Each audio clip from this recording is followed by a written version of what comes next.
Oh my god. Oh my god.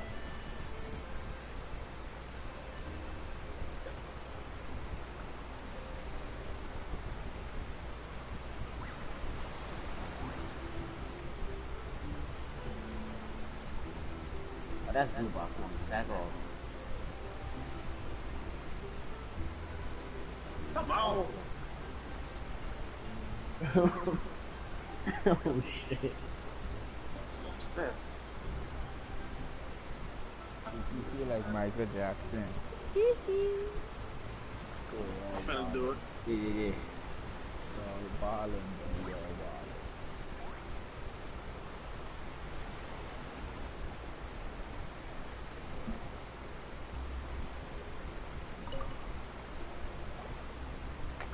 What's this? So you also Wake believe up, in shower. prophecy. Keep it. I won't have any use for it.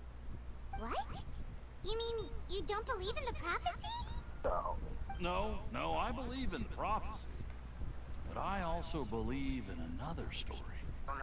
The story says that people once lived in the ocean. They were one with the ocean and couldn't live You got it. You ready, guy? Yeah. As time wore on, people desired to live on land and developed blood vessels, encapsulating the sea within their bodies. Oh shit, my Thus, fault, bro. people Yeah, set you good. foot on land. So, if you ask me, when the water rises and takes us all, Press it'll start. be like going home. I will press circle. Oh, we hadn't heard that one before. But people can't live underwater. They'll die. What you doing over there? Probably still take it. All right, I'll take it. I guess I just feel that being Hey, I'm not dissolved into the water doesn't necessarily mean death.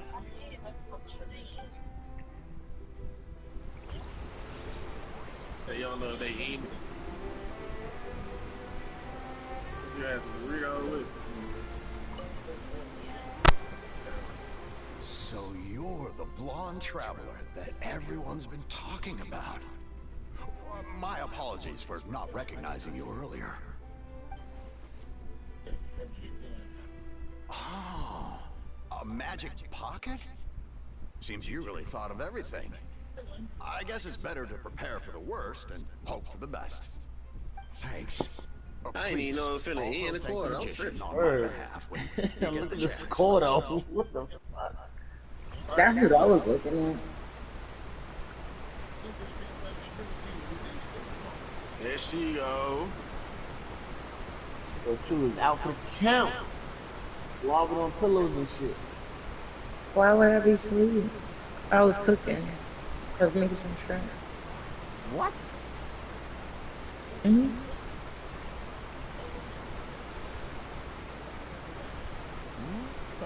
You know that's why I'm not falling asleep without no shower. Yeah, can't go to sleep with the itchy back. I can't stand it.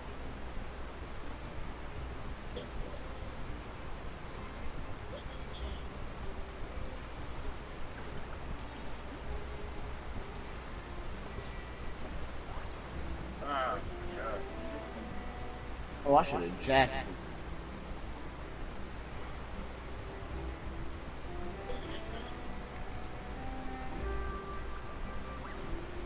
Oh, If you Come beat on. this man twice in a row, I ain't watching no more. huh? I said, if you beat this man twice in a row, I ain't watching no more. I'm satisfied. I got shit. Look, I'm satisfied. My victory. I said I'm not trying to go for the back to back.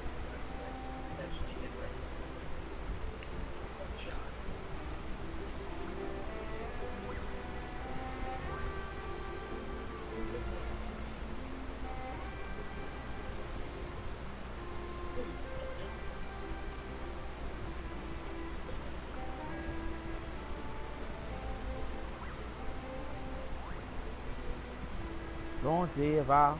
She don't wanna be safe. Don't save her. She don't wanna be safe. Good shit.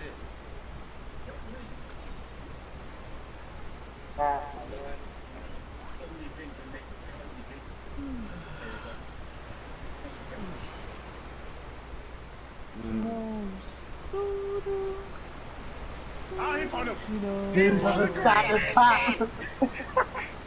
What the fuck? Bro, they screaming, they hoeing me today. But can't stop and do the people you love.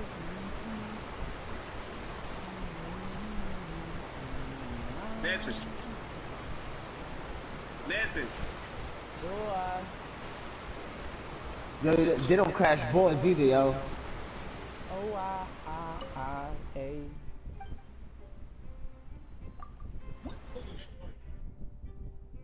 Oh. Now what? Oh, really?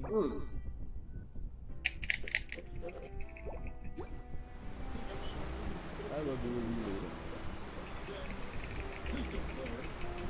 Look at this. Oh, shit.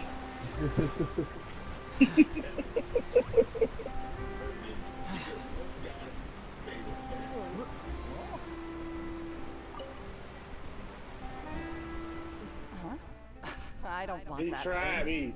Way I see it, if the prophecy's true, it's still gonna be a long time before the water can cover everything. Motherfucker. Life is all about living in the moment. What use is there in worrying about the future all the time? We'll cross that bridge when we get to it. You should still take it. You never know when it'll come in handy. Oh, all right, fine. Thanks. It's just that Oh, they shot the fuck out here. Oh, man. Man, what the fuck? What the fuck? He finna be away, true.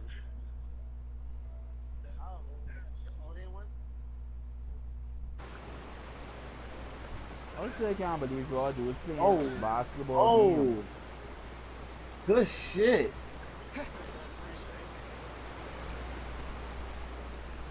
Oh, you already handed out all of the magic pockets? That was fast. So, what did people have to say? I bet you heard some interesting opinions. Yes, but that will change once disaster strikes. I know they'll change their minds, so it's only right to... Oh, you want to dance now? Shit. Greasy ass side in. Yes, one last thing. I have the magic pockets made by a workshop in the court of Fontaine. Since we're out and about, I was thinking about bringing him some more materials. So, you want to collect materials? Just tell us I what the need materials one look like and we'll dance. help. Get a Hennessy Many hands in my make light hand. work. Oh, that would be much appreciated. One more time We'll so need I some go. Romaritime Thumbelina flowers. drop a I low, remember low, seeing them low, near low. the waterfront on the east side of the harbor.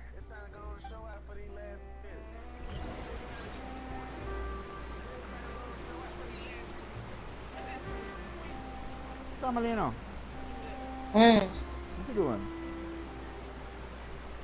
Texting. You what? What you say you doing?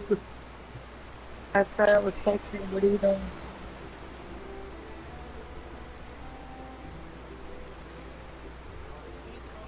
Oh.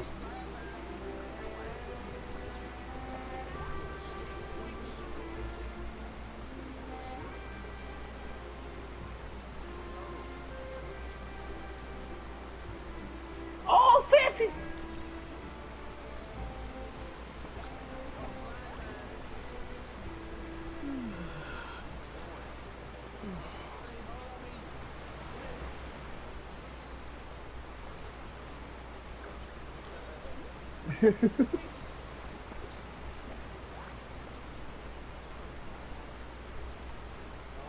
Oh my gosh, this is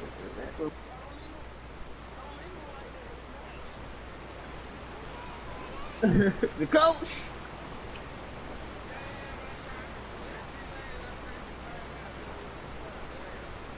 I'm glad my fingers started twitching a little bit. I'm like, hold up. It gets still.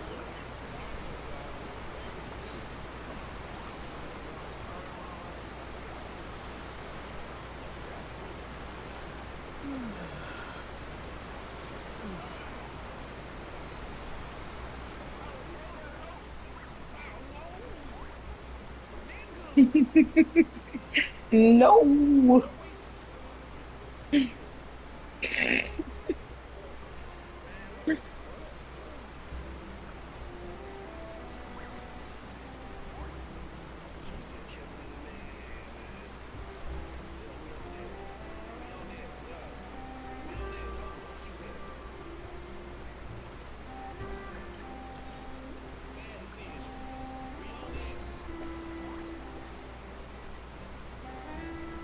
Oh yeah.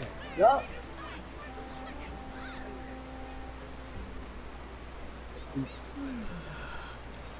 Oh.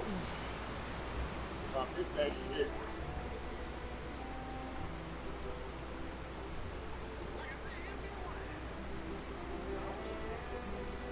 Let's go. Check me out.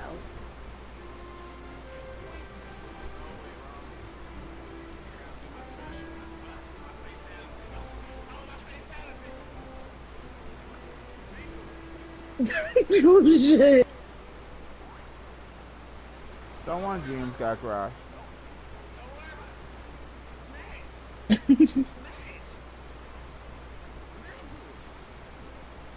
Nigga.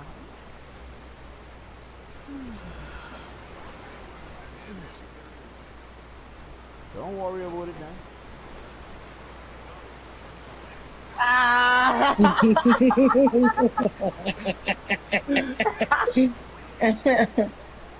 That was a close one. That was a very close one. It seems we have to use Hydro to collect for maritime flowers. I don't know why I ain't call the timeout.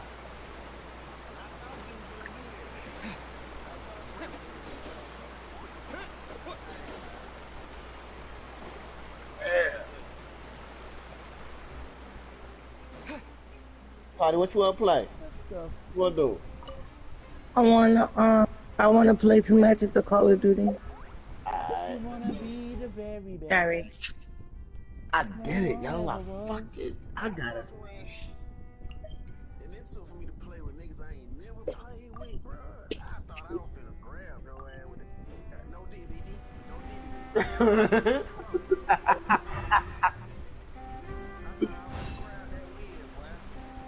Alright, you're so wrong, my guy. Oh shit.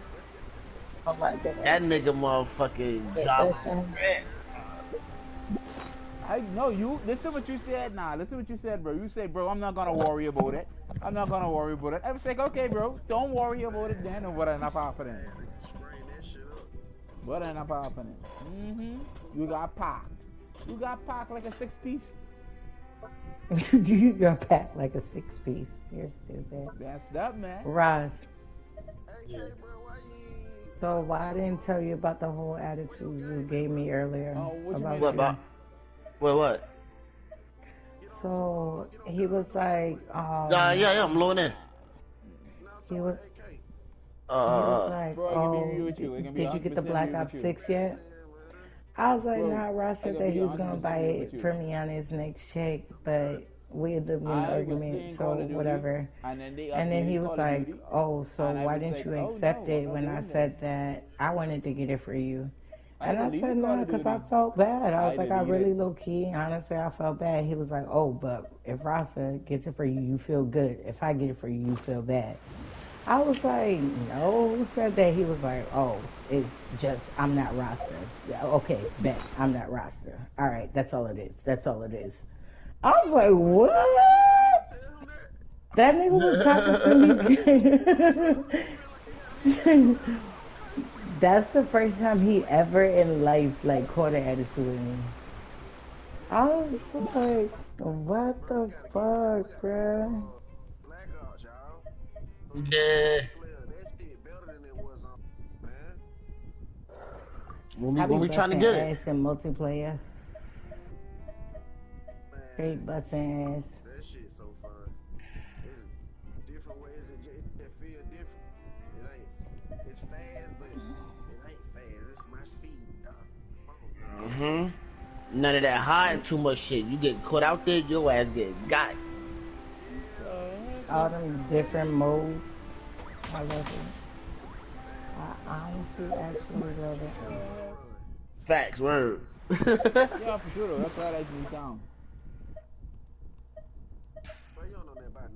We playing with AK? Who don't know nothing about Newtown? Bro, you lost your mind. I can't invite I you. don't have Call of Duty. I deleted it. Who deletes Call of Duty? What's Me, up? nigga. When the frickin' What's wrong with your style? How you coming? How you coming, man? You deleted Call of Duty.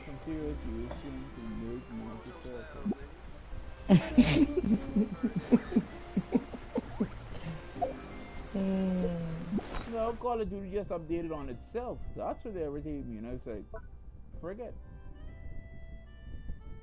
Boy, AK, you been around for a little minute, boy.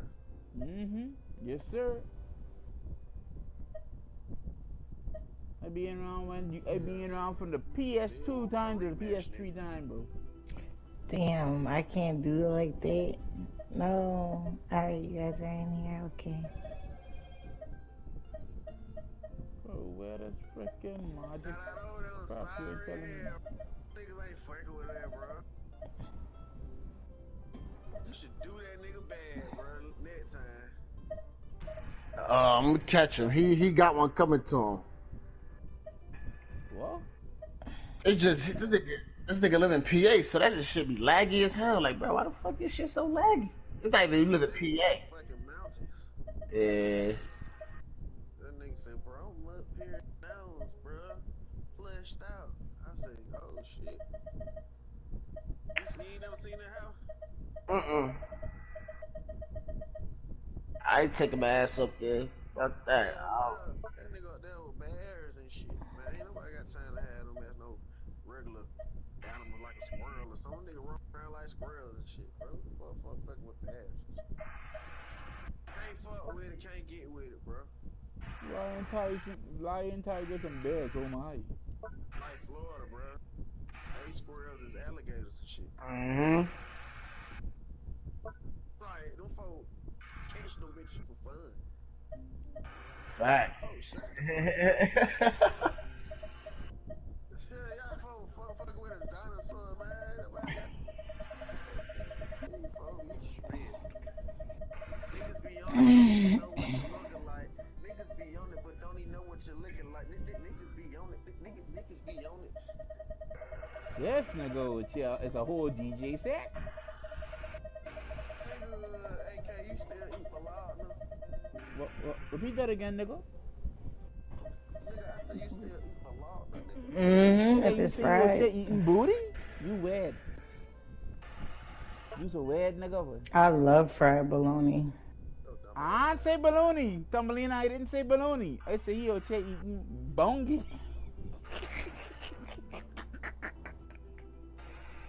AK, shut up. Real talk.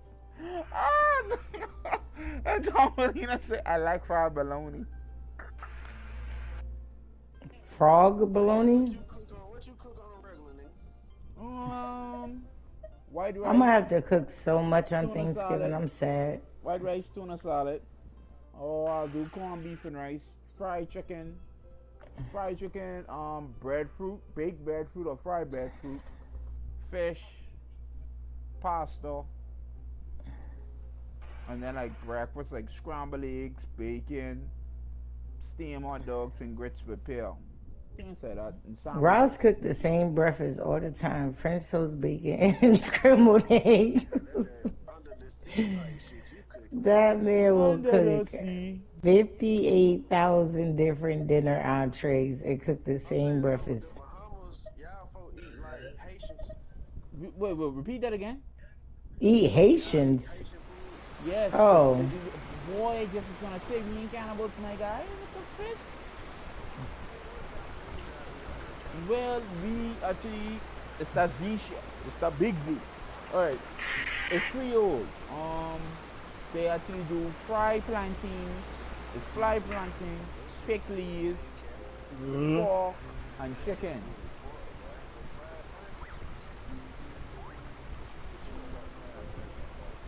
They good for breakfast too with like some eggs and stuff. I live here. This dude wildin'. I don't know what you know about that.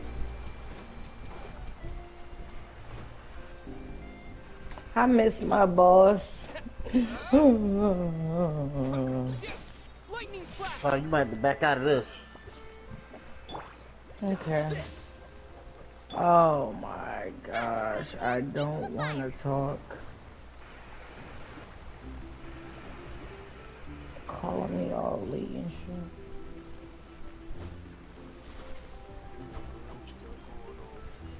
Booty. Oh, you are.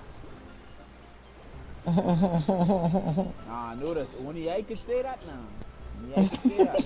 Not everybody can say that.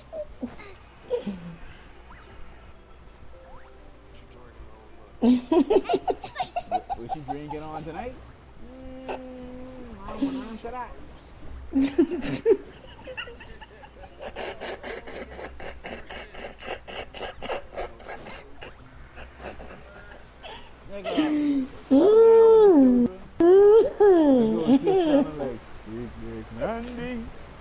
Oh gosh. Nah, what got me to is the voice is deep as shit. So that made me fucking crack up.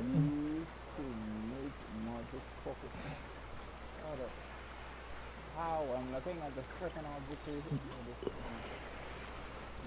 How to take a shower? It's on, come. Give me a second. Let me just pass this to you.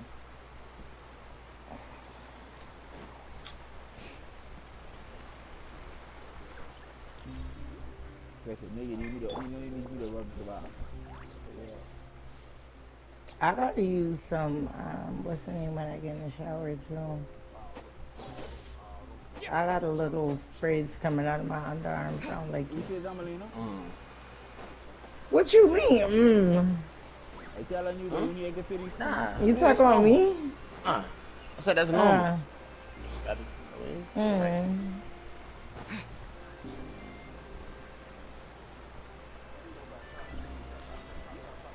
I'm about to get in there and narrow it down.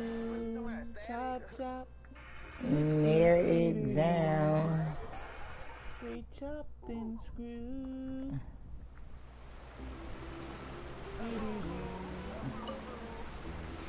You wanna be chopped and screwed.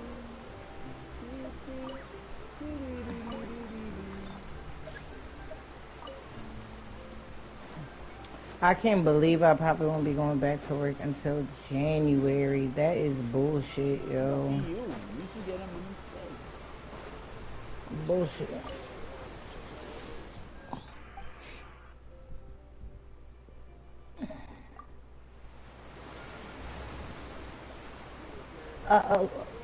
Class? No, work. I don't go to class, you know that. No? Oh, I deal with drug addiction and mental illness. No, you good?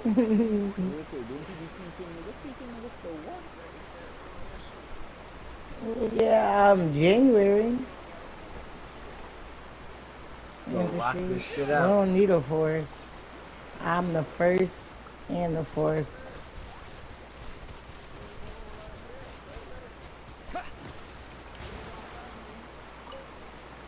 So he jumped down with you? No, that was Ross. You good? Where you at? Alright. I hear him too. You good? He sounds like he's at this door. I'm gonna open my door. Were you downstairs? Yeah. Nah, I was thinking about it though. I had a sidewinder and shotgun like I'm really ready to die. I can't stand how you don't pick up these experimental gases. That shit is like a mini bunker buster to me. What did you say? The mini bunker buster. Mini bunker buster? Okay.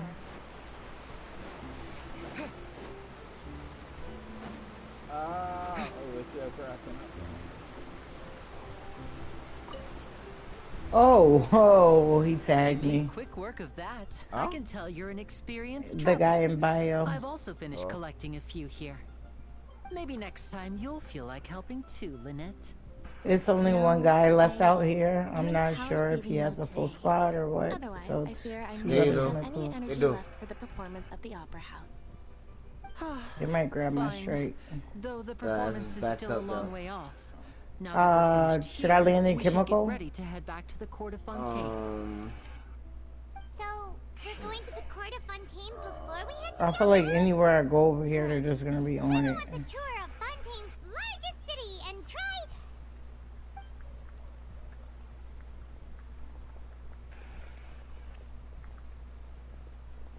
Wait, shh. Have you noticed that person over there? Ross, he's on top of you.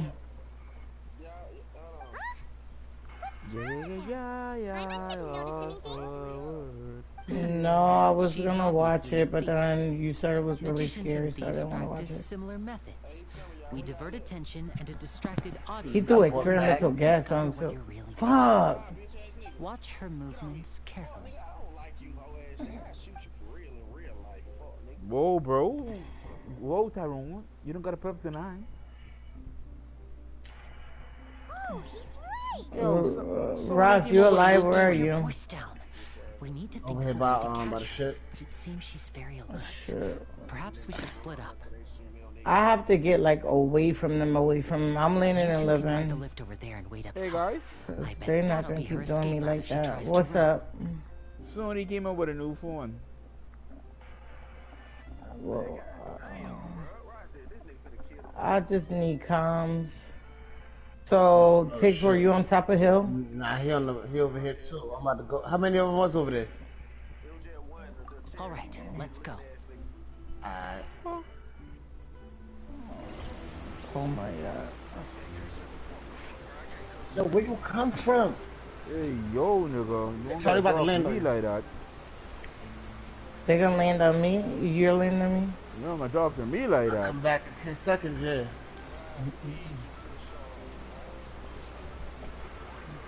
I don't know where loadout is dropping. I'm just collecting as much stuff as I can so I can get a mortar strike or something, because can't get my bearings. 15,000 for a freaking foot. You're cunny boy. 15,000 for a foot? No, fam, it's a car. That's a car. That's a horse. That's a car. That's a down payment on the vehicle. What you already on? 15,000. Not 1,500. 15,000 for a phone. 15,000 for a phone? 15,000 for the phone. Sony new phone, but they bring it out. Wait, you said... Bro, they just say 15K just now, bro. 15K. Not 1,500. 15,000. The team gotta be up off of us.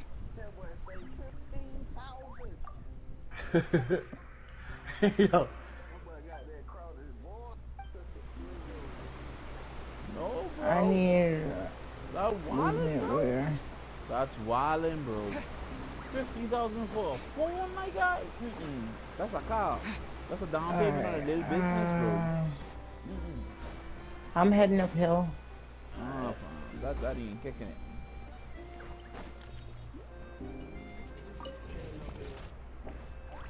Alright. So we got one on this house. I'm kind of good with the guns I got so far.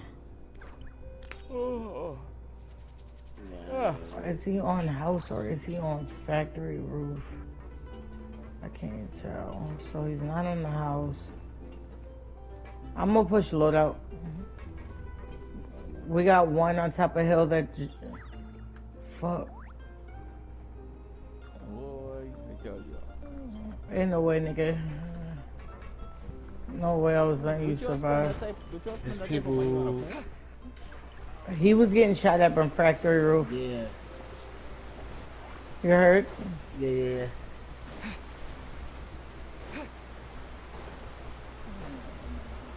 What the fuck button do I keep pressing that's making him put this fucking mask on? You took that bunker buster? No. Nah, I didn't. Water. Gas mask here, bitch. Alright, I'm gonna try to push towards, Loadout, right? Looking critical for me. Yeah. Loadout seems safe? Yep. You think we should take control roof, or what should we do? Or you think they are in control roof? Why? Where the fuck is my loadout? I want SCG static. You got somebody drop it towards it. Nah, I get it. Move over towards it. I'm going towards fire sale.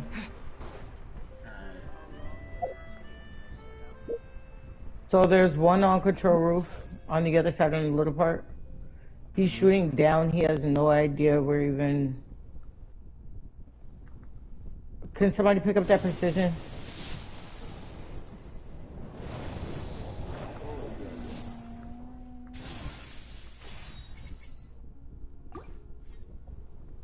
Do strike on him. Pushing roof. Well, I'm not pushing roof, but I'm pushing on the top level. All fucking shots, bro. He's broke. He's weak. He's 2 shots.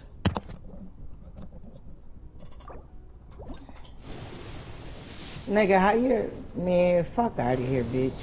I'm gonna kill the fuck out you, nigga, bitch.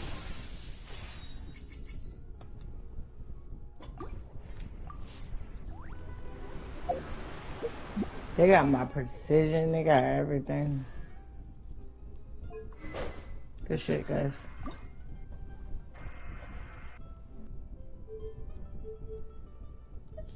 Little Red Riding Hood is...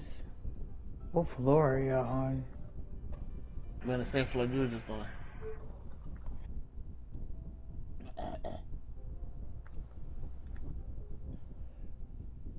Be quick, Dish. Be quick, Dish. Be quick.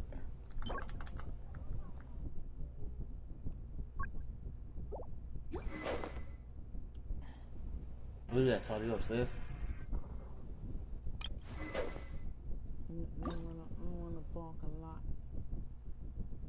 Do I even have my perk package? Or I do?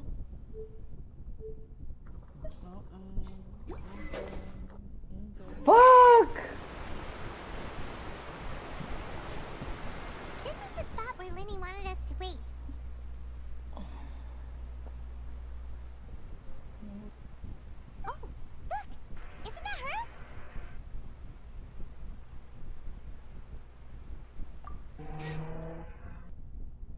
Oh no! Did she notice us?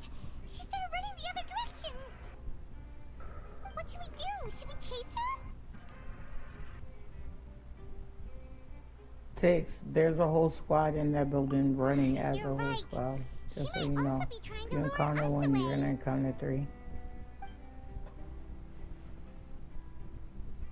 And that should hit him. Nothing's happened for a while now. Yeah. Paimon wonders if Lenny caught the thief. Tell you where you at? Trying to get back through the window. And missed the whole fucking window.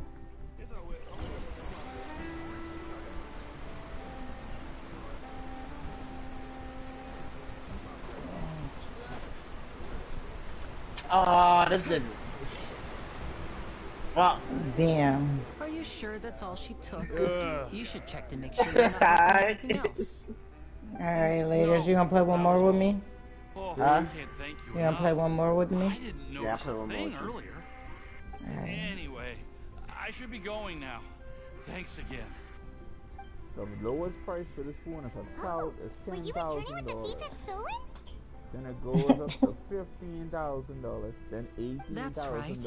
Pity I wasn't able to catch her. She distracted me by dropping the thing she stole on the ground. By the time I looked back, she was already gone. Or a down payment on the business. I saw the general direction No she way. went, but Lenny twisted his ankle. That's too and much. I That's needed way to make too sure much. he was okay. Fuck. Bro, I looking at the Sony new phone right now. That phone better be able to cook for me, I'll be clean alright. for me. It's just a twisted ankle. That's That all. phone better be able to do In fact, phenomenal it's feeling things. better already. Exactly. If you That want to phone play gotta at be being able to have a hero, built-in at least try teleporter. not to get hurt The doing it. teleport is where you want to Imagine go. what would happen if you managed to derail our performance as a result. Sounds about right. You're right. You're right. But Sorry, Lynette. price for this phone is $10,000. I have to That's the admit that the lowest thief price. was even more skilled than I had Second anticipated. value is $15,000 But at least we were able to get the 18,000. stolen items back, You're so it losing wasn't your a mind, complete bro. failure. What a slippery little thief. Guess things turned out all right in the end, though. And this for the same All right, let's put this little detour behind us. Like legit, We should go to the court of Fontaine now. I can tell you the name right now. It's Sony. What is the name? Sony. I think Sony Xperia. Whatever. Sony what? I'm gonna take $10,000 on. Xperia.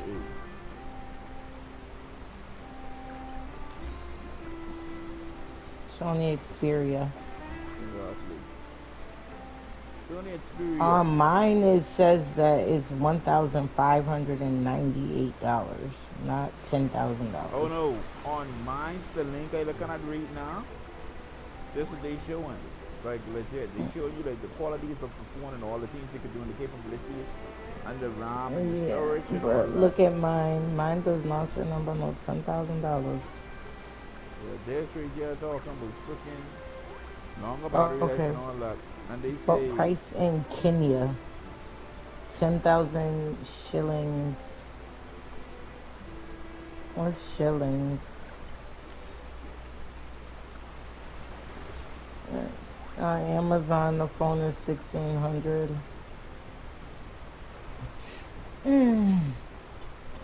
I think that's overseas prices. Yeah. Cause I see a phone right now. Wait, this shit is $11,000, but I think that's overseas. yeah, that's overseas, bro. You hear what you say? I love it the most. I'm not gonna lie to you. One of the most expensive phones I saw, but you could use it as a gaming phone, like a gaming PC. It was going for $5,000. That was one of the most expensive gaming phones, but I saw because you could live stream on it. You could play up-to-date video games on it, and it runs smooth like a computer, but it goes for $5,000. Yeah. Yo. I got you. I'm gonna do it tomorrow, yo. Nah, more. Alright, well, I got you tomorrow. I forgot yesterday, bro. You good? What you doing?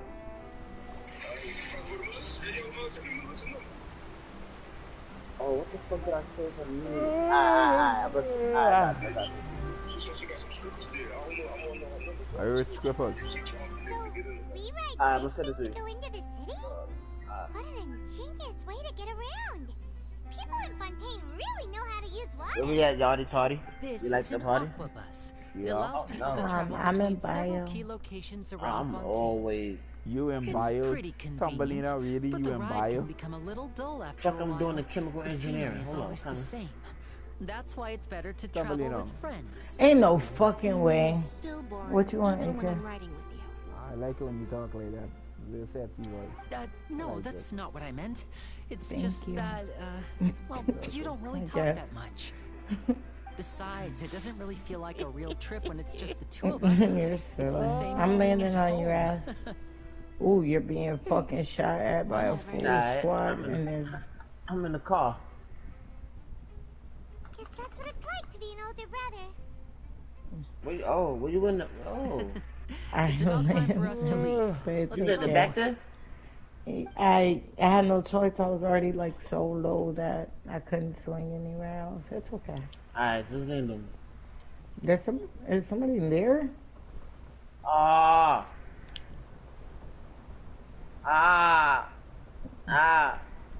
I'm surprised you didn't hear him. Oh, Nah, I heard him, but I looked the wrong way. I looked out like by the window. Hello. I don't believe I don't we. know what we gonna do. We're gonna do, Shorty. What we gonna do? I'm Charlotte, a reporter for the Steambird. Alright. Where the fuck is our Nice to meet teammates? you. From the Steambird, huh? We've often relied on your paper to promote our performances. It's an honor to meet you. I know you hiding somewhere in here, you fucking wolf ass bitch. Could that be the Wait, legendary hey, traveler who's been making don't put headline after don't put headline in their wolf in journey the across sense Tibet? before you say the other words. Okay? Ain't nobody talking about you. You recognized everybody almost I ain't talking immediately. about you, Shorty. I wouldn't be much of a reporter if I didn't know who's who, would I? Wow, today must be my day. Who knew I would end up on the same boat as so many VIPs? Where did he die? Vision finally be showing I'm me some outside in the favor. front. You want a rival 9? Fully loaded? I got my load out. How did you get your... Well, when there isn't any breaking news, I mainly cover the trials at the Opera House. Is that somebody shooting from bio? Manage to keep readers' attention as long as you tell things from a clever enough angle, even if it's the same old topics. For example, reporting on how a scammer once deceived vulnerable girls into relationships, or how a financial criminal was once so They're poor peeking off the edge. a single piece of bread He jumped down. Okay. That's fine and all, but what I'm really after is exclusive, sensational news pieces that could shake the country. These smaller stories are a waste of my talents. Oh, I just remembered. I've been following a case lately. Well, a series of cases, actually. You mean the serial disappearances? He was able to escape that? That's right. These stories are the talk of the town right now, and it's he gotta still be upstairs then. Case we've ever seen. He's upstairs. How many? He jumped out the window. He jumped out the window. It was one. One that came for me. I don't know. That's probably the nigga that you was shooting at. I bet all the other reporters will shed tears of envy. I've already gathered all kinds of materials. I just can't wait for the truth to be revealed. So, what is the serial disappearances of young women case? Oh my God, you're still here. That nigga got so low on me. Happened almost 20 years ago. And ever since, after a period of time, another girl disappears. Alright, so we're not gonna be able to land here. We might as well try to get load out. They all vanished without a trace. But the scariest part is that to this day, none of the girls have ever been I hate playing with quads and then fucking realizing that these piece of shit niggas is not playing with us. Another disappearance would always happen. Get off my shit. Broke shields and that bitch ass nigga. But either way, I believe that every case has some precise truth behind Nigga, I'm not about to let you kill him, you fucking piece of shit pussy. Yes, What the fuck is wrong with you? And at the very Back least, the family of those missing girls deserves some sort of explanation. Really, nigga? I just imagined for a second what I would do if Lynette were to suddenly disappear. I'd pay any price to get her back. Go in, and then it's find a way okay. to track down the culprit. Please don't imagine that, Lenny. What? How much money do I have? This nigga gonna go and break his legs and turn the fucking load out.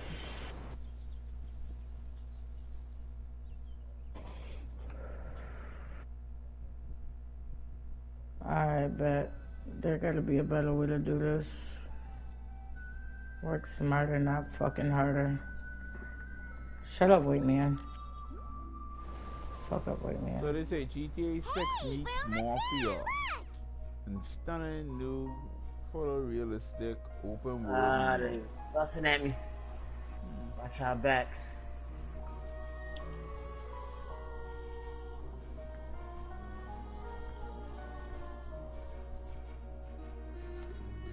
Why does this nigga keep falling and breaking his fucking legs? Is he doing this shit on purpose? Like, at this point, are you really just doing this shit on purpose, bro? Come on, dog. Don't nobody do that 2 and 3 and 4 fucking times.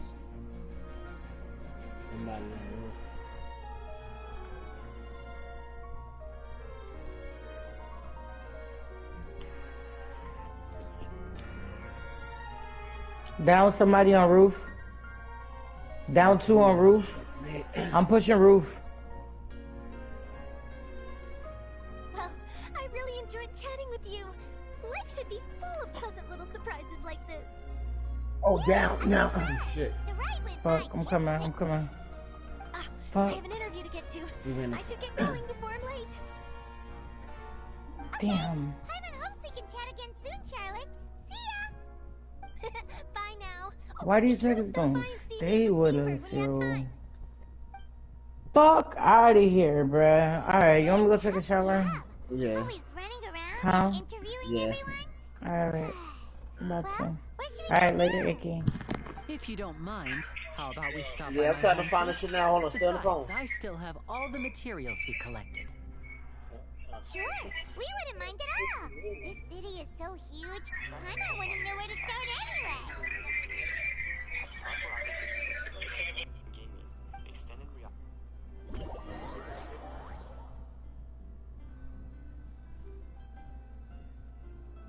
I'm the owner of the party. No, fam, don't do that.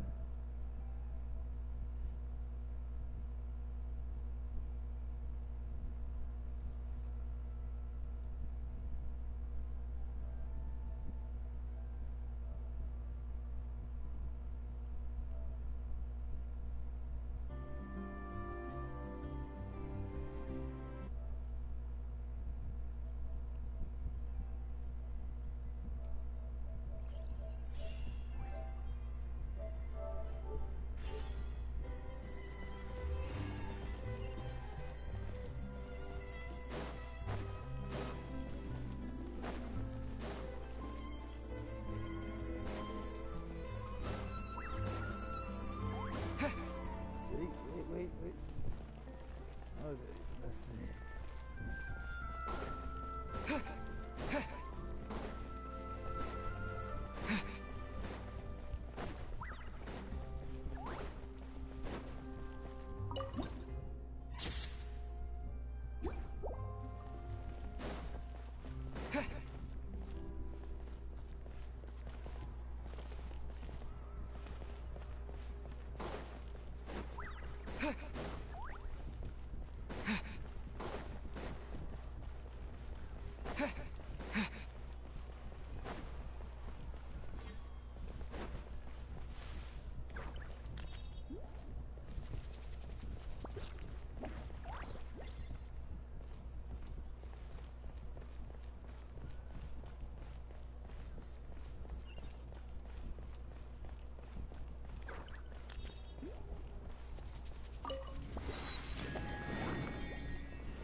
This is our current abode. Ah, Fremine, you're home. Where did everyone else go? I have some new friends that I would like to introduce. Oh, they all just went out a moment ago.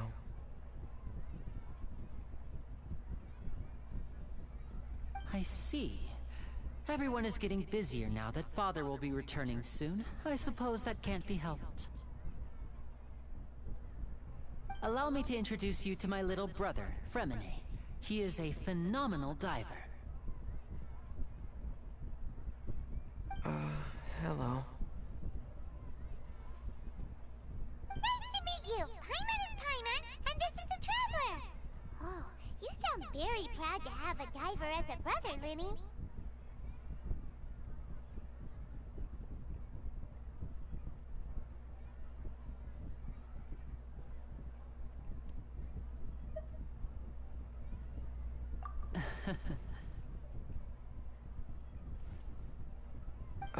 Linny, could you come here for a moment? Hmm? What is it, Fremine? Do you have something to tell me?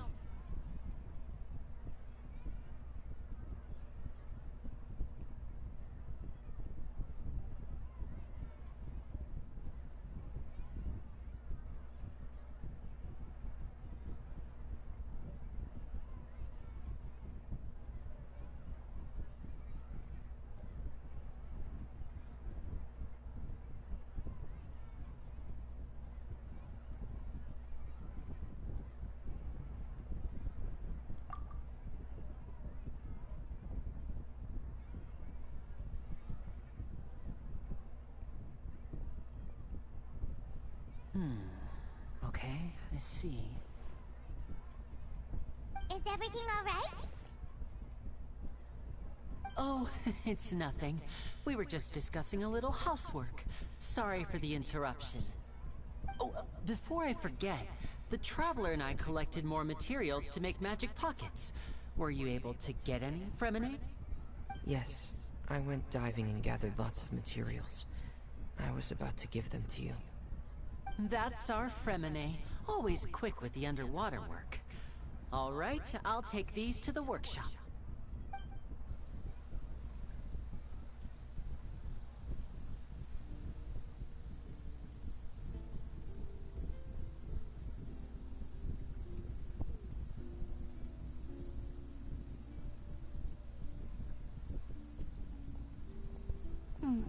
Looks like rain.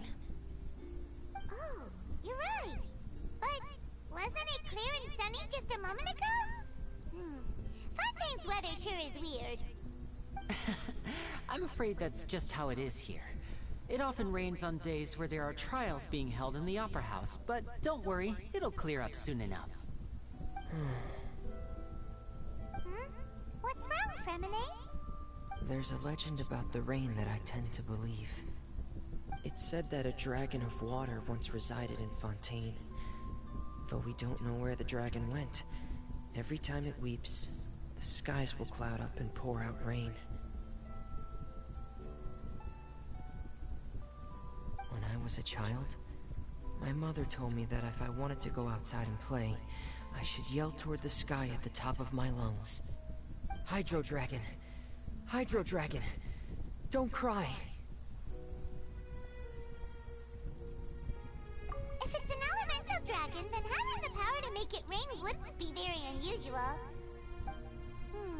Let Paimon try something. Hydro Dragon! Hydro Dragon! Don't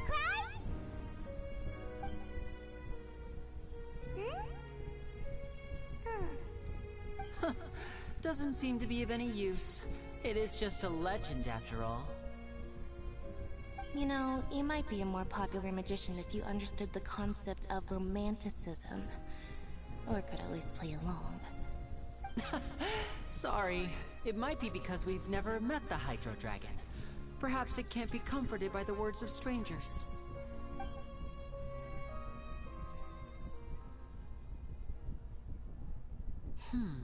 It rained for longer than I suspected. Oh, it's already getting late. Was there something you needed to do, Linny? Yeah, some preparations for the show at the Opera House. I need to find a way to catch the last aqua bus of the day. On the day of the performance, just ride the aqua bus to the island of Araneus. I'll have Lynette meet you at the fountain in front of the Opera House.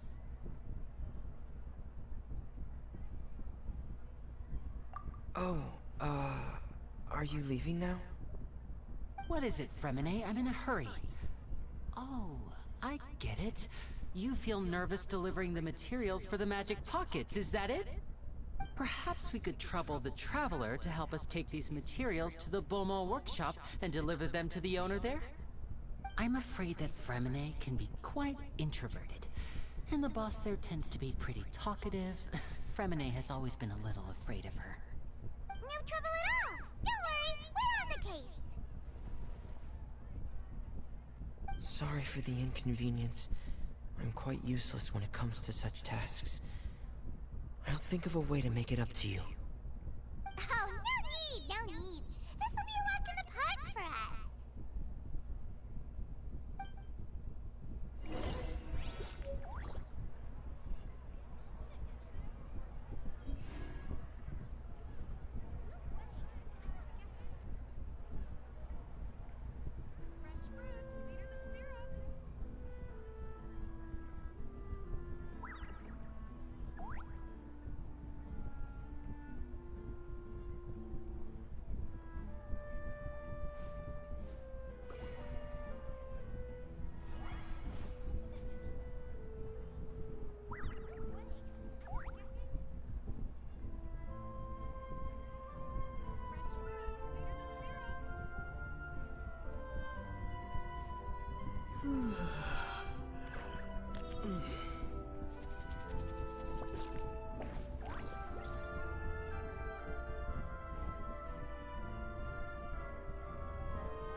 Oh, hello there. New customers? Looking to buy, or do you need something made? Or perhaps you're just looking for a chat with me. Oh no, we're just here to deliver some materials. Here they are. They're for making... what were they called again? Ah, these must be for Magic Pockets. I could tell right away. I've already made several orders worth now.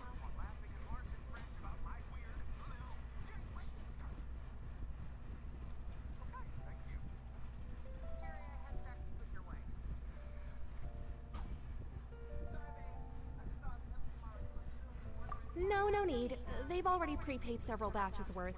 When they told me what they'd be using them for, I even offered them a discount. But they insisted on paying the full amount, saying that I had a business to run. It seems both their hearts and their pockets are made of gold. Wow. So, is Lenny actually loaded? I can't say for sure, but who knows? Maybe there's good money to be made being a magician in Fontaine. Hey! Is this machine what you use to make stuff here? It looks really advanced. Why use your hands when a machine can do the work? It would be a waste not to use the latest technology, and wasting is a kind of crime. But where does a big machine like that get its power from? Well, it's a little complicated.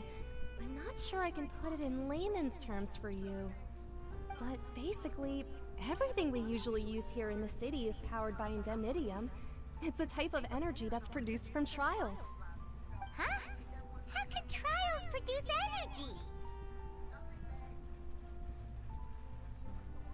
Well, I'm not completely sure of all the details myself, but basically, When a trial is in session, the Oratrice Mécanique d'Analyse Cardinale harvests people's belief in justice and converts it into energy to be used all around Fontaine. So that's what its other function is? Paimon heard that the Oratrice was created by the Archon to make judgments. But Paimon still doesn't get it. How could something unreliable like people's beliefs be turned into a stable power source for these machines?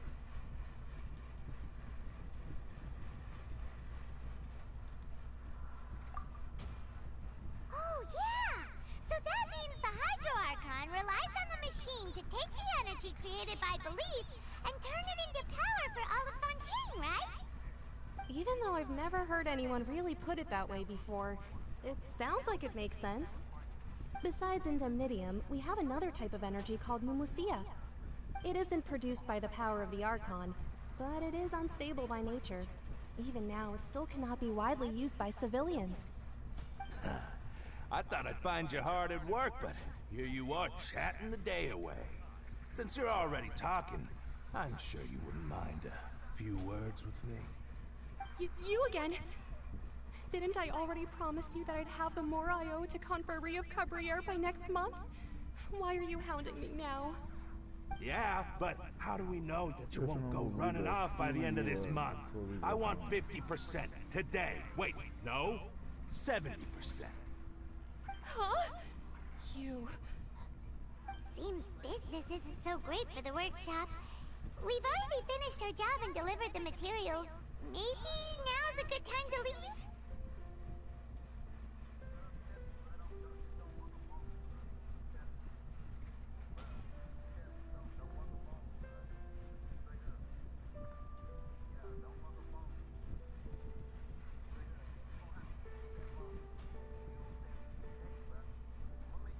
Hey, hold on! Before you go around trying to collect payments, why don't you settle your own debts first? If Confrérie of Cabriere wants to poach clients from Northland Bank, that's fine. But I'm afraid you still owe the bank a hefty sum of mora. So why don't we work things out between us first, before you get back to your little conversation here? You're from Northland Bank. But we said we'll pay everything we owe next month. Why are you hounding me now? Traveler, Paimon! I didn't think I'd run into you here in Fontaine. What are the chances? We're surprised to see you too! What are you doing here in Fontaine? You didn't want to stay in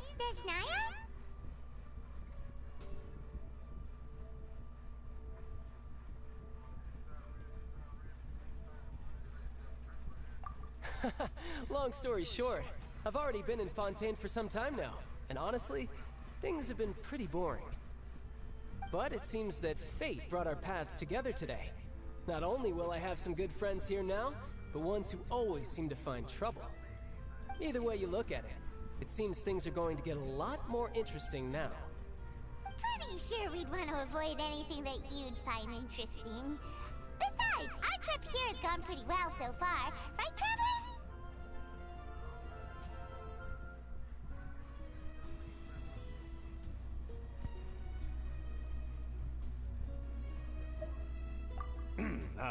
Hey, you, Northland Bank boy. Aren't you forgetting something? Don't interrupt. It's not often I run into the Traveler like this. Why don't you wait for me over there for a while? You kidding? Aren't you the one looking for us? You really expect us to sit and twiddle our thumbs while you catch up with your friends? Listen to me, boy. If you want your mora, fine. Why don't you come and take it? Hey, I just said not to interrupt. Oh, by the way, Traveler, the last time I took Tonya and Tusser ice fishing, Tusser said... Hey! That's way over the line! All right, boys, let's see who has to pay up now! Can you at least let me finish one sentence? Fine. Though the bank told me not to get rough with our clients. You're the ones who started it. This is an act of self-defense. You two will have to be my witnesses, okay?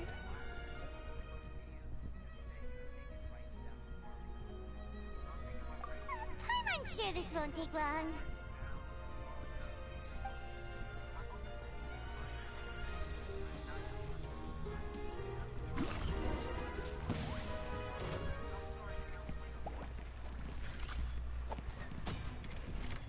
tide. Tidal wave.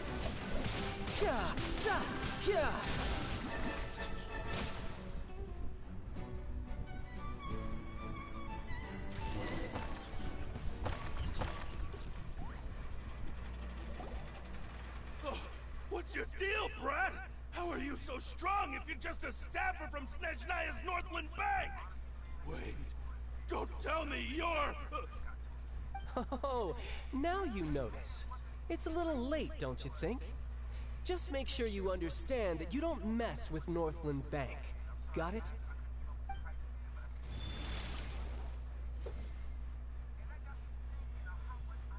Huh? Now's my chance!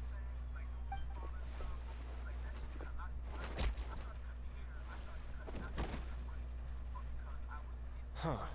That was weird.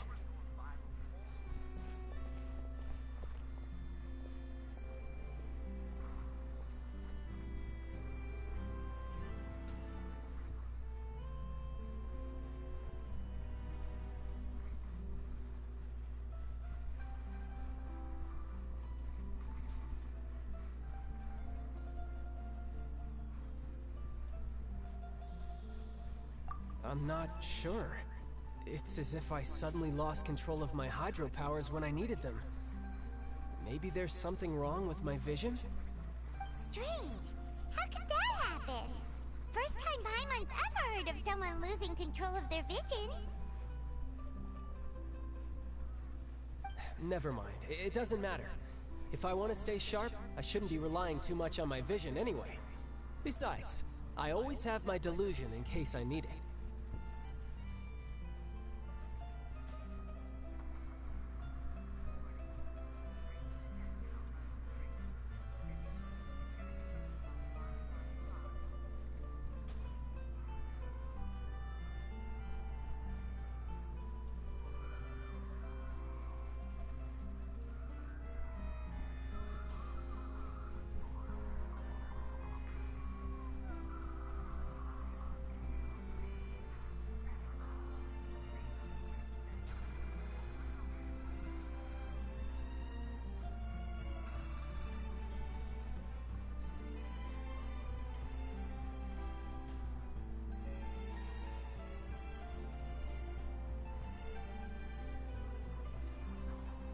So what are you doing in Fontaine, child?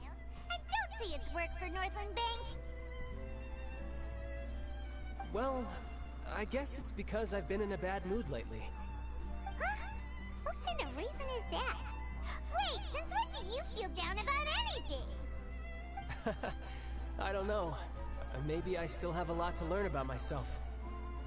But recently, there seems to be some sort of restless power stirring inside of me. And I don't know why, but every now and then I feel like I'm in a terrible mood.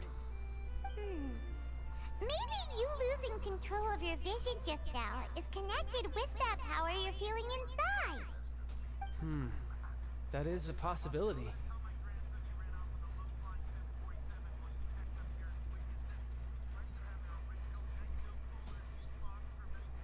I can't remember if I ever mentioned it before, but when I was 14, I fell into some unknown abyss.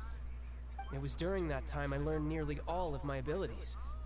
The one who took me under her wing and taught me was named Skirk. She was always quiet and very mysterious. Nobody knew where she came from or what she had been through, and she was always very strict when teaching me combat techniques. One time, I asked her why she was willing to take me on as an apprentice. From what I could make of her answer, it was because I had awakened it, and traces of it remained on me. She said that all my combat training would be useful in the future. But what is it? What did you awaken? She never explained that, but my guess is that it's related to a dream I saw when I had just fallen into that abyss. In my dream, I was in the deepest depths of the sea, and the boundless seabed was all around me. But in front of me appeared a whale that was so massive, I felt like I couldn't breathe. A whale? Oh, that sounds familiar! When we fought against you before,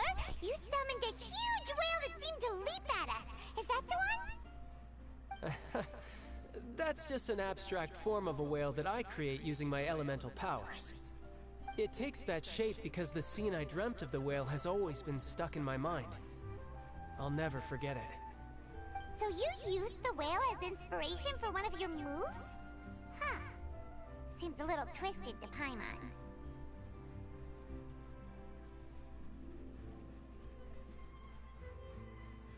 So why don't you just go ask your master? Maybe she knows the answer. You make it sound so easy. Ever since the incident I experienced there, I've never stopped searching for Master Skirk and that unknown abyss. But it's been years now, and I've still found nothing. There isn't even a trace of the place where I remember falling into the abyss. Oh, it sounds like some kind of ghost story. Yeah, I'm out of leads at this point, but there's nothing more I can do. It seems that strange encounters in this world tend to be elusive like that. Oh, seems the time really flies when I'm talking with you. I just remembered I have somewhere else I need to be, so I should get going. What? More work for the Northland Bank? No, it's more of a personal appointment. Lately, I've been sparring with some of Fontaine's official champion duelists whenever I'm feeling bored. Official champion duelists? You mean it's their job to duel? Yep. In Fontaine, before a criminal goes to court, they're given one chance to defend their honor by requesting a duel with an official champion duelist. The champion duelists are all-powerful fighters selected from among the nation's best. And the duel itself is a no-holds-barred fight with no specified stopping point. So engaging in such a duel is regarded as a symbol of defending your honor. If a criminal manages to win the duel, they'll be acquitted. But if they lose, they'll have no choice but to stand trial. And the worst-case scenario is that you're simply killed in the duel. Though it's rumored that Fontaine has a death penalty, from what I can tell, no one has ever been officially sentenced to death. So really, the only people who opt to duel are those who have suffered a grave injustice in being accused, or those who greatly value their honor. Otherwise, why gamble with your life? So, do many people actually get out of their trials by winning the duel? Apparently, it's exceedingly rare for anyone to actually win. Fontaine probably enacted this system as a way to show that the nation respects the honor of its citizens. Besides, none of the champion duelists are to be trifled with, which is exactly why I was itching to face them as soon as I got to Fontaine. Apparently, the one I'm meeting today, Clorinde, is the strongest of the champion duelists. I had been asking her for some time before she finally agreed to face me today. Well, that's child for ya. Paimon feels like we heard that name somewhere before. Clorinde. Huh.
Oh, before I forget, I want you to have this. We have to move our product. Huh? Your vision? You're seriously just giving it away? So I get distributor I'm just worried that it could become uncontrollable again. I'd be pretty upset if it got in the way of my duel, so I think I'll be better off without it for now. Besides, I just need you to hold on to it for a short while. I'll come retrieve it when I have some time later. Paimon knows what you're up to. You just want an excuse to come talk to us again, don't you? Whatever gave you that idea? I'll be in touch later. However, when the road becomes slippery with snow, simply pressing a switch inside... That sneaky guy. He said he's been feeling down lately, but he seemed the same as ever to Paimon. Well, since we don't have much to do for now, we might as well walk around and see the city before Lenny's performance.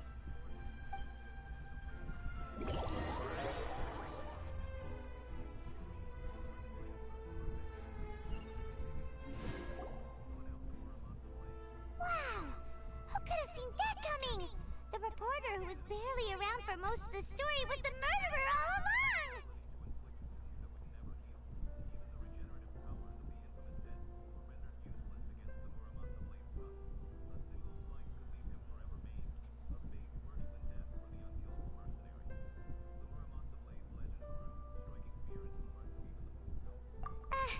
Sorry. Paimon was just surprised, that's all. Paimon never saw that twist coming. The murder mystery novels here are amazing!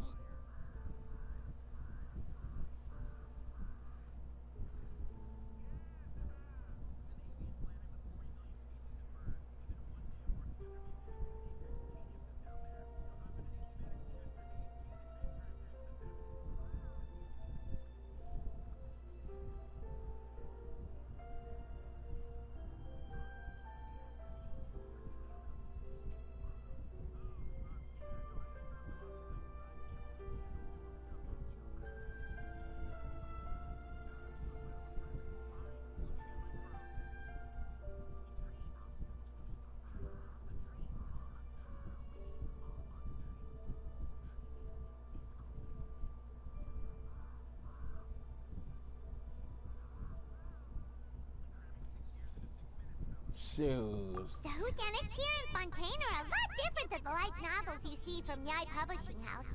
Both have their merits, but Paimon thinks this style of novels are more, well, novel. It's so exciting to reach the moment when the mystery is uncovered, especially in the one Paimon was just reading. You should buy a copy and read it too.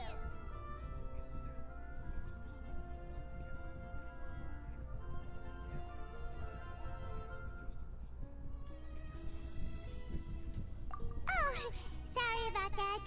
Paimon will be more careful next time. Hey, shouldn't we be heading to the Opera House to see Lenny's performance soon? It's almost time for the show to start, so we should get going. Lenny said that the Opera House is on Aranias, so let's go ride the Opera bus!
aboard on the road.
I'll keep this close.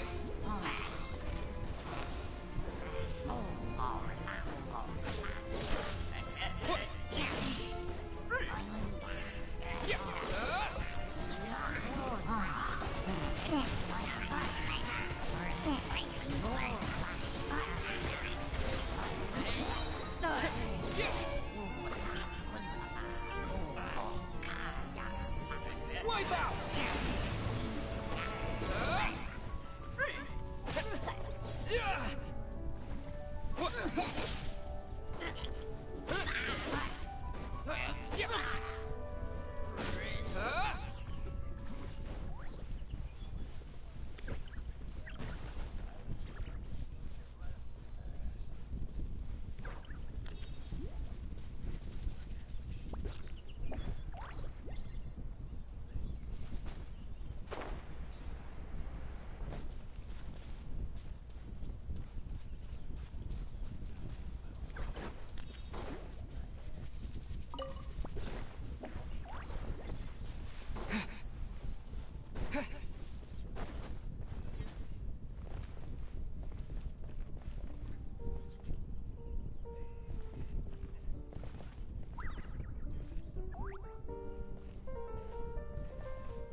The Opera at Eclairs.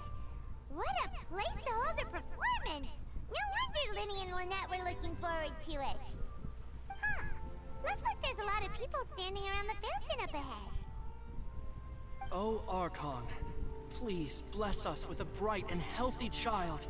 We pray. I don't know why you always feel the need to ask so much.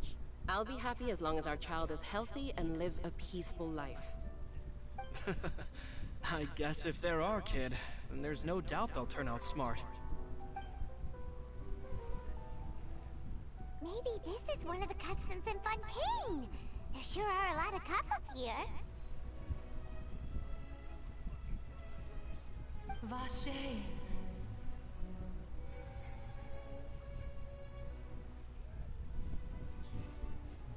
What's wrong? See that? Vache. Vache.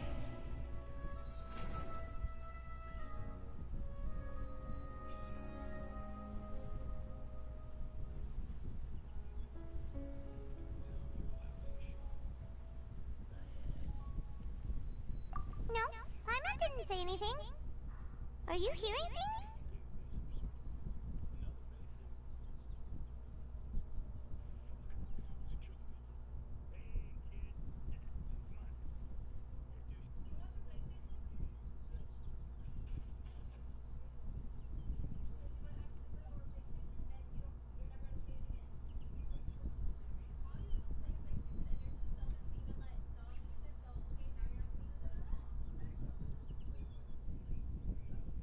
Welcome to the Fountain of Lucine. All the water flowing through Fontaine converges here. It's customary for newlyweds to come here and wish for children. Annette! You scared Paimon! When did you get here?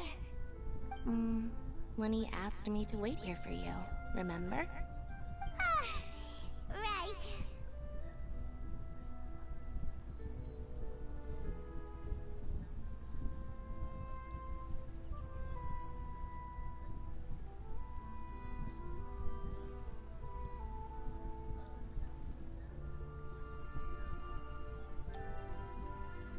That's a real one right there. What do you mean? There are a lot of people here right now. She said it best. The difference between finding the right person and you just assuming you find the right person.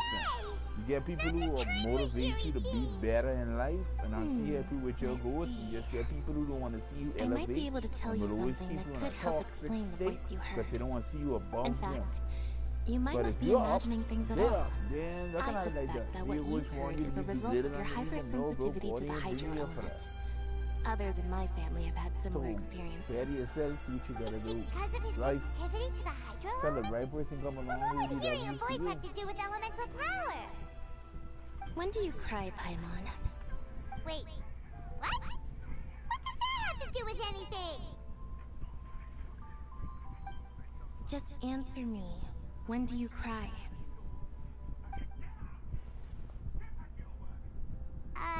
When Paimon's really sad? Oh, and when Paimon's super happy. Oh, and also when Paimon's really, really scared. Then you should understand that tears contain your most intense emotions. Like I just mentioned, the Fountain of Lucine is where all the flowing water in Fontaine converges. Even the tears that fall to the ground will eventually gather You here. looking like a spirit now. So maybe what you heard was the intense emotion coming from someone's tears.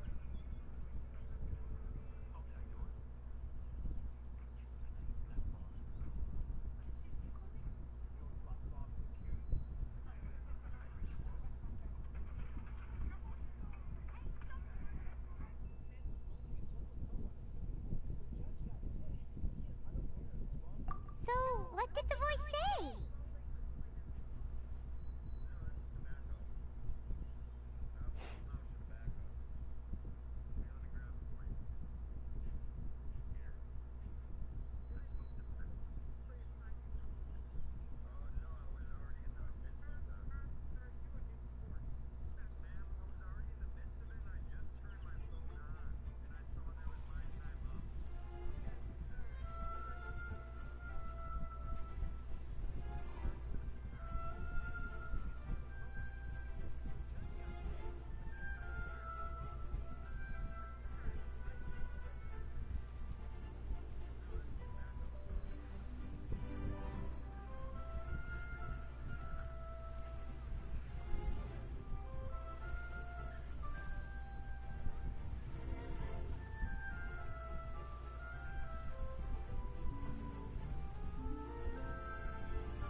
If you were hearing their emotions, then Paimon wonders what happened to them. Rather than worrying about them, we should worry about my brother first. Don't let that calm look of his fool you. He tends to get pretty nervous just before a performance. So chatting with Linny might help him relax a little before he goes on stage. Oh, right. That makes sense. Let's go in and see Linny.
Traveler in Paimon, good to see you.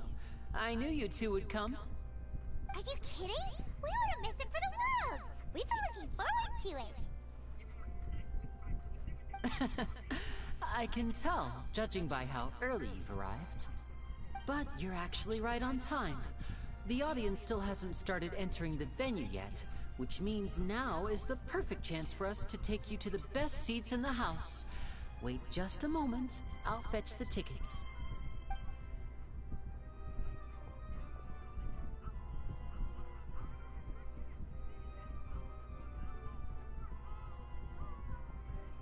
The Opera House has assigned seating, so you always have to make reservations. I've already reserved your seats, and here are your tickets. Ooh, front row seats! Thanks, Linny! Don't mention it. There's no need to keep thanking me. Hey, Linny! Could you come over here and take a look at this? Oh, I'll be right there. Seems there's an issue with the stage props over there. That's Cal, my assistant, calling me. I'll go lend him a hand.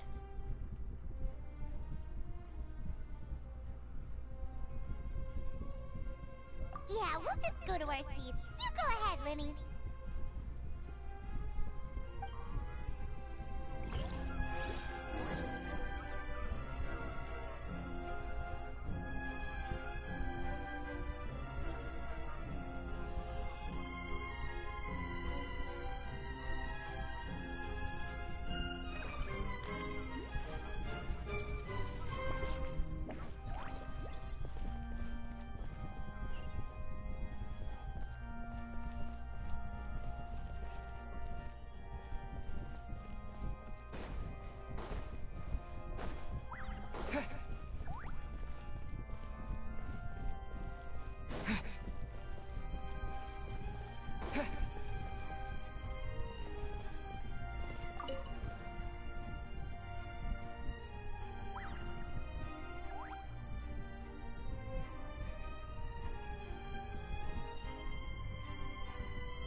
strike up a conversation with the person next to us.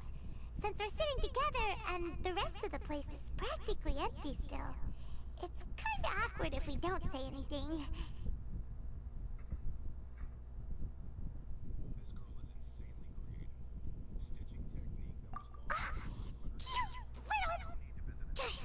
Of course you put this on Paimon!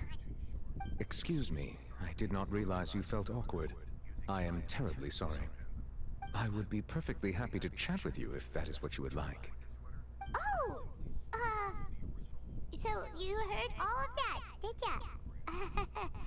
Boy, you sure have good ears. Paimon thought she was keeping her voice down. Wait, that's not it. Paimon's... Sorry. Paimon's the one who was being rude, talking under her breath like that. So, let's talk, but, what should we talk about? Oh, Paimon's got it. You're also here early and sitting in the front. Are you a friend of Linny's too? A friend, you say? Well, if Mr. Linny would like to be my friend, I would be more than happy to reciprocate. Oh, so you're not friends with Linny then? Oh, this is getting more awkward by the second. Paimon nearly forgot to make her introduction. Nice to meet you. Paimon is Paimon and this is the Traveler. We just arrived in Fontaine. It is an honor to meet you two. I have heard of your deeds across Teyvat. And as required by proper etiquette, I will also introduce myself. I am... Oh, Monsieur Nervillet. What an honor it is to have you here to see my show. Ah, Mr. Linny. I should say it is in fact an honor for me to see your performance in person. Wait, Nervillet? Could he be... I saw you all chatting just now, but it seems you still don't know who Monsieur Nervillet is. Allow me to introduce you to Fontaine's Chief Justice. That seat is always reserved for him. It wouldn't be too much to say that he's the symbol of justice and honesty here in Fontaine. Whoa! Sorry for being so rude just now. Paimon had no idea you were such an important person. No offense taken. Being Chief Justice is merely what I do for work. Nearly every person has their usual reserved seat, so I'm not so special, really. And by the way, I should probably let you know, even though I would prefer not to. There's someone sitting up there in the VIP seats that has been striking a pose for quite a while now. I believe she is trying to give you a most elegant and impressive first impression. So I think you should take notice of her sooner rather than later. Otherwise, she may become flustered.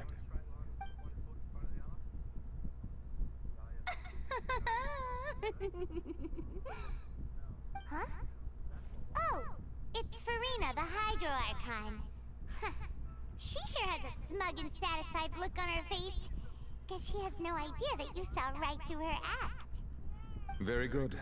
That is for the best. No need to pay her any more attention. We may now enjoy the show. Huh? So is this what things are like between the Chief Justice and the Hydro Archon? All right, please wait just a moment longer. I've pretty much finished my preparations, and the performance will start as soon as the audience has made their way to their seats. Yay! The show's finally about to start! Paimon can hardly wait! Paimon's never seen a real live magic show before!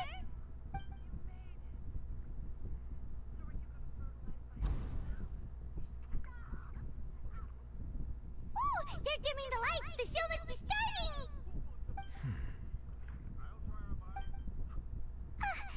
Sorry. Paimon will try to stay quiet. Welcome, one and all, to the Opera Epiclese. I am the star of today's show, Linny.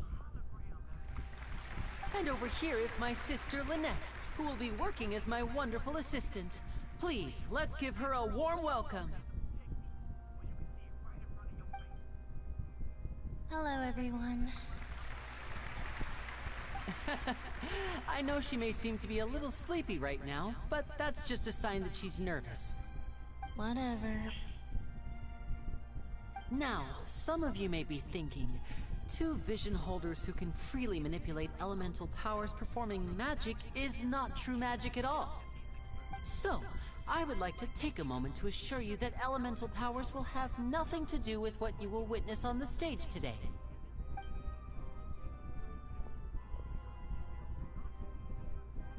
Both Lynette and myself have removed our visions for the show. That way, even the gods won't be able to help us. Oh, good point. That's what makes the show real magic. Now, without further ado, let the show begin. Lynette will now exit the stage to make some preparations. I know you might miss her, but don't worry. She'll be coming right back on stage momentarily. Perhaps in an unexpected way. I'm sure she'll be stealing the spotlight soon enough. Oh, and before I forget, there's one more thing I should say. You never know what can happen in the blink of an eye.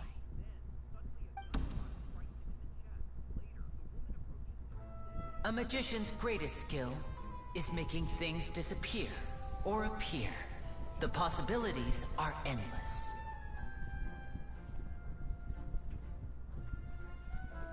Huh?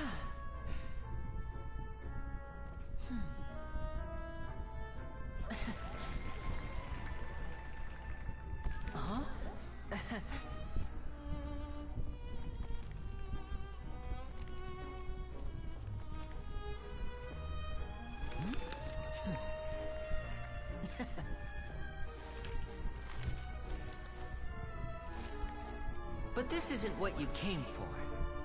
These little tricks, you've seen them all before. So it's time for something truly extraordinary, don't you think? This one's a little tricky.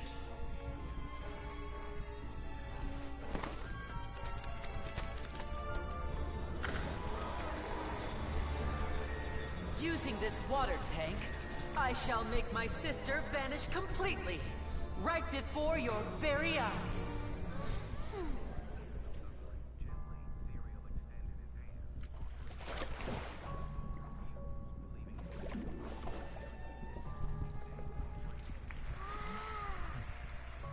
It's actually quite simple. She'll just turn into air bubbles and float right out of the top.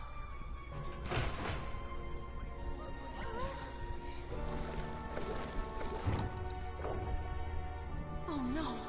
I told them to check all the props carefully. With the lid on, even air can't escape. An amateur magician would be getting very nervous right around now. Luckily, it's me on stage, so let me show you what a true virtuoso can do.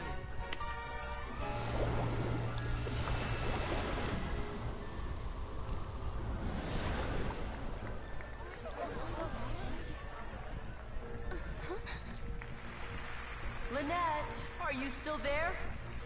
Don't go too far. We don't want to use up all our magic.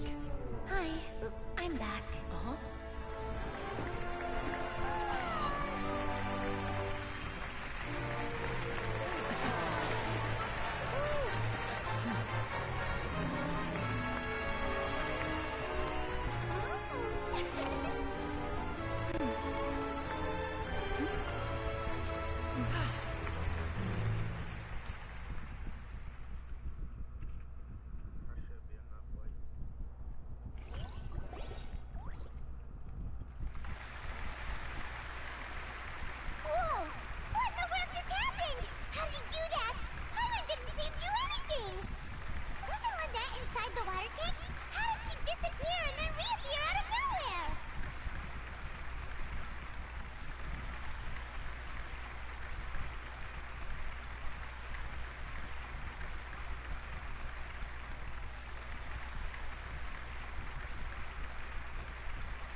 If we could see easily through his tricks, then that would mean that his skills are still lacking.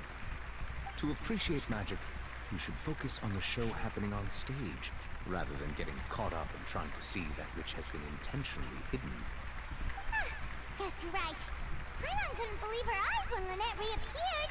Amazing! Thank you everyone. I'm glad you enjoyed that performance. But our magical journey has only just begun. I've prepared even more astonishing surprises for everyone here. The magic of transformation and disappearance can go far beyond what you've just seen. I'm sure many of you are thinking that escaping the water tank was impressive enough. But Lynette is still my assistant after all. In which case, I have ample time to make all necessary preparations. So, for my next trick, I will require the participation of one lucky audience member. Please, if my assistants could bring out the magical boxes now. There are 2 boxes, and only 2 boxes. One is here, and one is there in the aisle among the audience. I'm sure many of our clever audience members have already guessed our next magic trick. A swap! Our lucky audience member and I will each enter a magic box. After 1 minute, we will each emerge from the opposite box. Now please, everyone pay very close attention to the box you see here. Don't give me any chance to make a move. Wow! How's he gonna do this? Hey, do you think this is all magic tricks, or does Lenny have actual superpowers?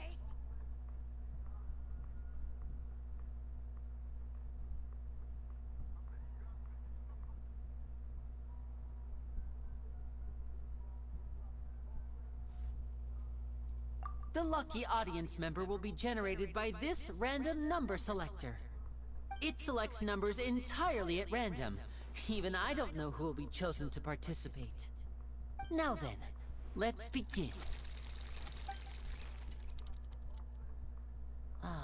Let me see. Oh, row 7, seat 3. Congratulations!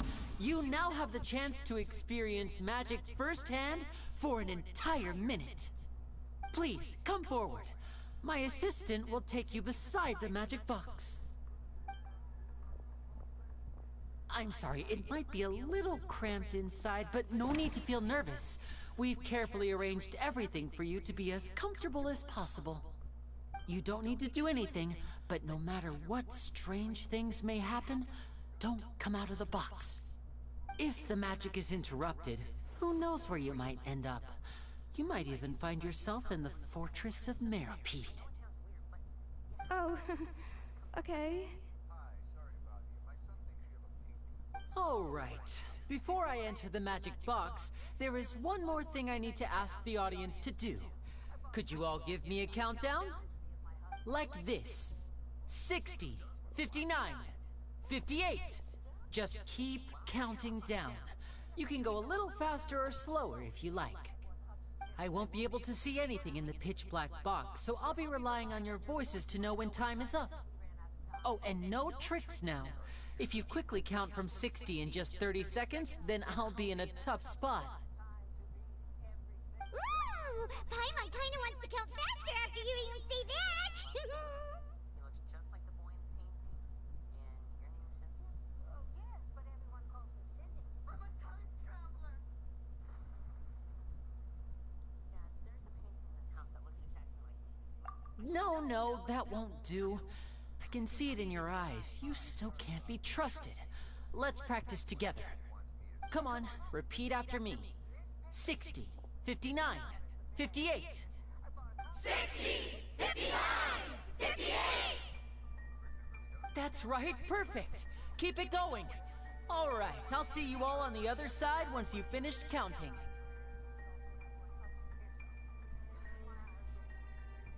54, 53, 52? Huh? Why aren't you counting, Neuvillette?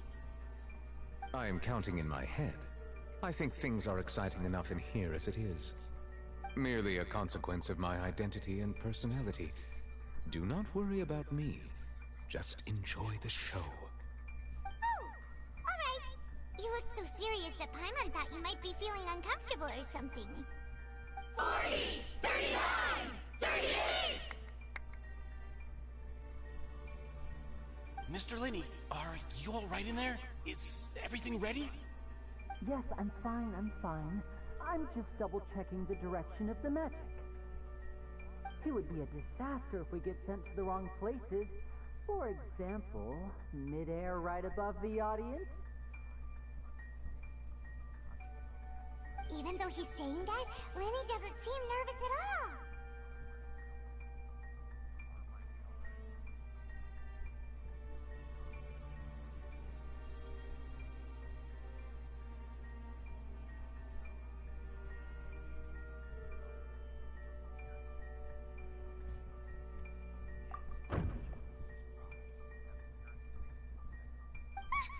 What was that noise?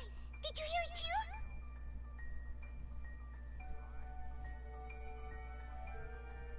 Not sure. Anyway, it doesn't seem like anyone's worried about it. 25! 24! 23! What's wrong, Mr. Linney? I can still hear you moving in there. I seem to have accidentally knocked over a decoration. I'm trying to fix it, but it's pitch black in here. I can't tell left from right. Never mind the decorations. There's no time for that. The show is what's important. No, that's unacceptable. I want my show to be perfect. Don't worry, we still have 20 seconds. Hear them counting? 19! 18! 17! It seems things aren't quite going as planned. I apologize, everyone. It feels like you're all starting to count faster, but that's all right. I know it can be tiring to do such a long countdown. 10 seconds and change is still plenty of time. 10! Almost there now. Whew. Swapping two people is harder work than you might think. Even a master magician like me can't guarantee I'll get it right the first time. Hey, wait! Is this the back one? I can't tell. They both look the same inside. Huh? No, that's not it. I'll try again. 7! Hey, slow down! Honestly! 5! 4! 3! Whoops! That doesn't count! 0!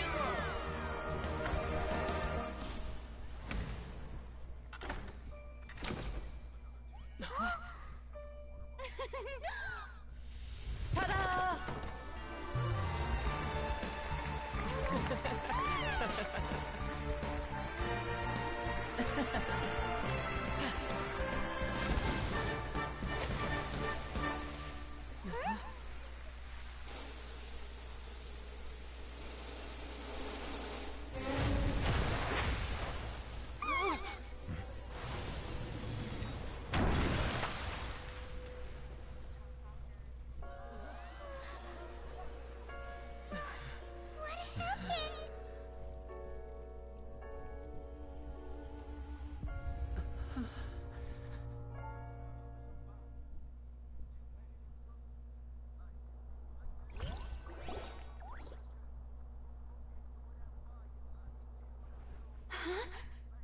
Is this part of the show?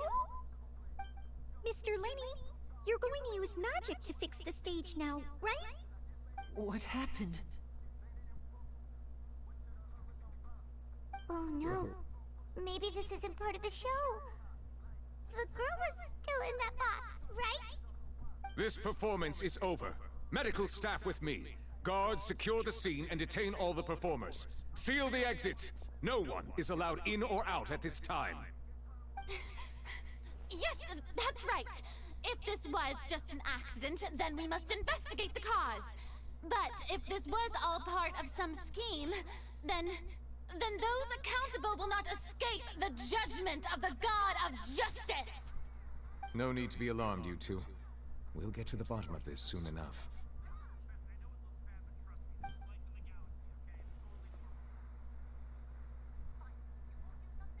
Unfortunately, the person who is in the magic box has been pronounced dead.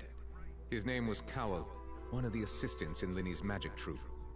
Apparently, the fireworks on stage ignited the ropes that were suspending the water tank, which then caused the tank to fall onto the stage. As of now, We are still not sure why we found Cowl in the box, rather than the guest from the audience. And after an initial search of the area, the guards have confirmed that the girl is nowhere to be found. It appears that this incident was not merely some mishap with the performance. And there are many indications that it is connected with the case of the serial disappearances of young women. The serial disappearances case? That's the case that Charlotte mentioned before!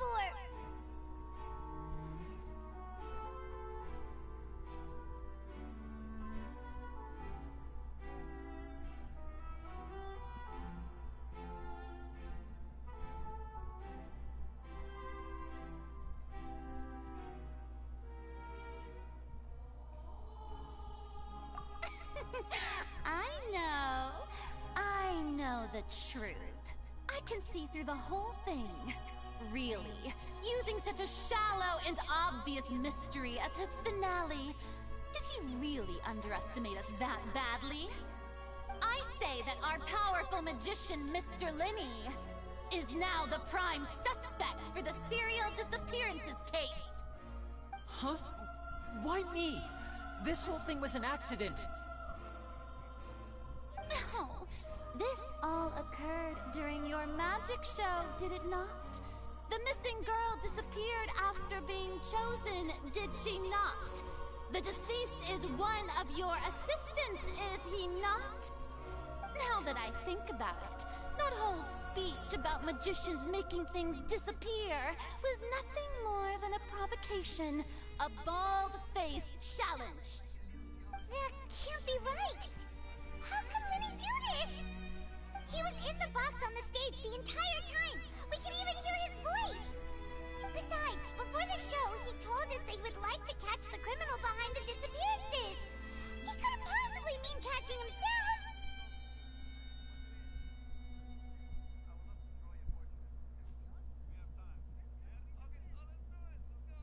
Save discussion for a later time, please.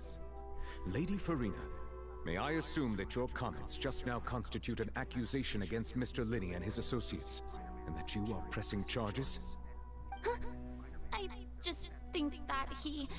Well, I think it might be a little early to talk about formally pressing charges.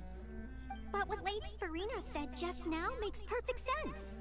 Looks like she's gonna personally deliver justice. A kidnapping and murder carried out under the cover of a magic show. Lady Farina said it all. I mean, of course, my dear people. But what excites me even more than the obvious truth before our eyes is the opponent I'll be facing. That's right. I mean you, Traveler. You'll support Lenny, won't you? After all, he was the one who helped you the first time we met.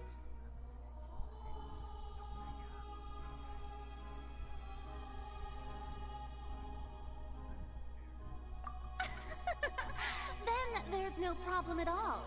You know, the Traveler and I already had a duel the first time we met. But with Lenny's help, our little duel ended in a draw. But draws really are the most boring possible outcome. So, no more draws. Between the two of us, there must be a clear winner and loser. And what better place to hold such a riveting showdown and decide the true victor than here, on the grandest of stages, the Opera Epiclese. Huh. It wasn't a draw. She obviously lost last time. I understand. Charges have now been pressed, and as such, a trial is in order. Well, Traveler, seems Lady Farina has set you in her sights. But putting her dramatic rhetoric aside for a moment, I would like to ask you, are you willing to act as Mr. Linney's attorney and defend him in this case?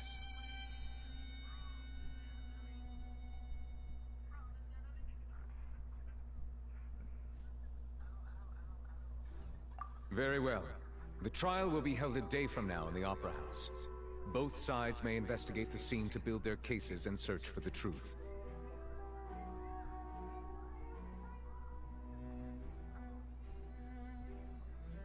Linny and his troop are all potential suspects, and shall remain within the Opera House.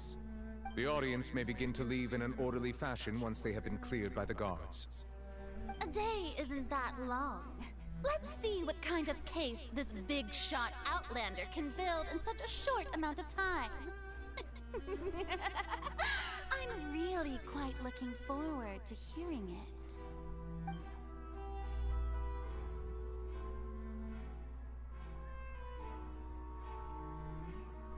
Linny!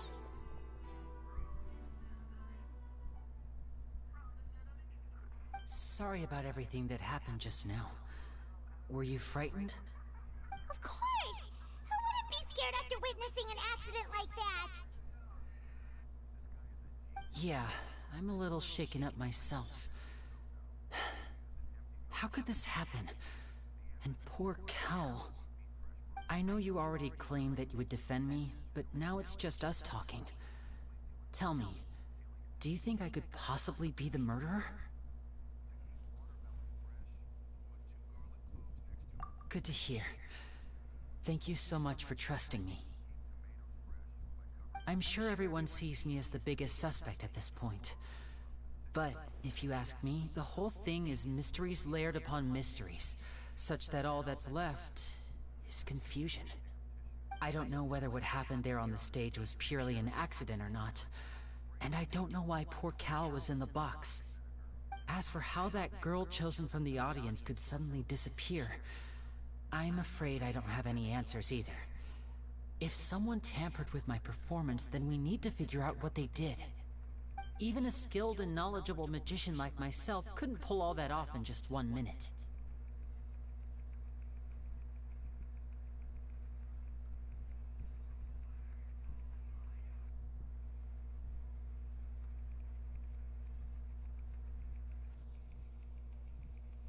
Which is precisely why we need to investigate!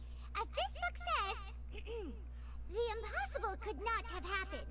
Whatever happened must have been that which is possible.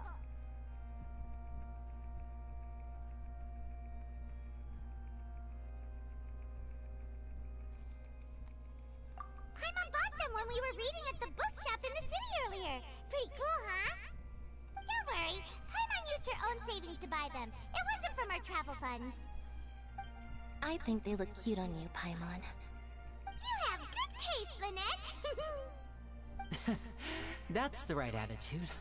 Feeling depressed isn't going to help me now. I need to get back to my normal self. But with the guards watching our every move, it's going to be especially difficult for Lynette and I to prove our own innocence. Good thing you agreed to be our attorneys. Thanks for that. We'll be counting on you. Yes, thank you so much. Yeah, just leave it to us. Oh, since we're going to start investigating, Paimon has a question first. Where did Lynette go during the performance? Ah, well, I'm afraid that would involve some of our essential trade secrets as magicians. The secrets behind our magic are past saving, Linny. I suppose you're right. The truth behind our tricks is going to be important evidence that will be weighted during the trial. 'Tis truly a pity. As a magician, our magic show is a work of art. We've poured countless hours and spared no effort in perfecting it. But if revealing our secrets will help you uncover the truth behind what happened, then it will be well worth it. We should go somewhere else if we're going to discuss our magic tricks. We'll go speak with the guards, and in the meantime, you can go investigate the stage and the seating areas. Alright, let's go have a look while the investigation teams are still here. Detective Paimon is on the case!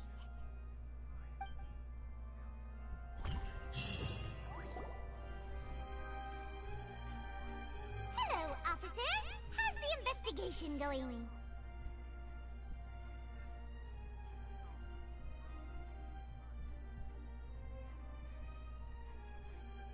I see. You must be the traveler that Lady Farina mentioned.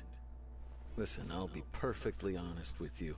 I'd avoid getting mixed up in this whirlpool of a mess if I were you. Huh?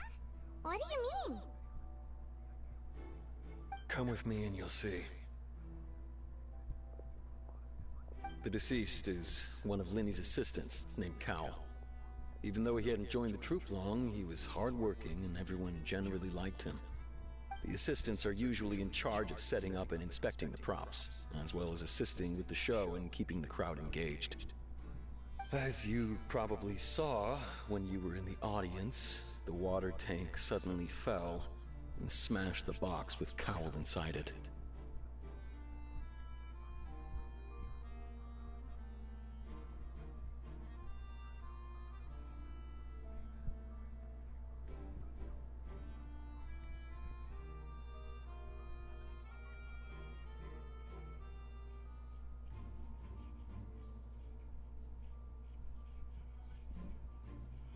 This is the real mystery. We've already searched the scene and were unable to find any traces of the girl. However, if you look carefully, the box was positioned directly under the water tank. The ropes holding the tank were then burned by the pyrotechnics on stage, causing them to snap. All these factors lining up so perfectly makes it hard to see this as a mere accident. If anything, the more logical explanation is that the whole incident was intentionally planned, and Linny is the most likely person to have access to all these areas. But he doesn't have a motive! Are you both good friends of his? Well, you can't say we're good friends, but we've known each other for a little while. So in just a short time, he was not only able to win your trust, but even convince you to act as his attorneys. I know there's no such thing as magic. The real trick of a magician is holding the audience in the palm of their hand. I've seen a lot of cases, and I can tell you that people are the least reliable kind of evidence.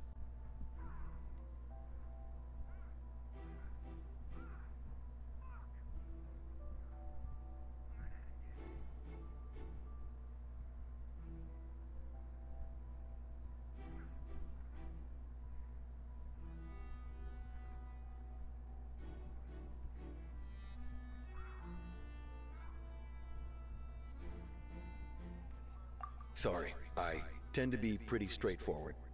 Just know that I'm warning you for your own good. Anyway, you may investigate the scene of the crime yourselves if you're curious. Who knows, maybe you'll be able to come up with some new evidence.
I see that you're investigating the area. Well, it just so happens that I'm interested too. If you find any new and interesting leads, be sure to share them with me, all right? We don't have too many thoughts yet.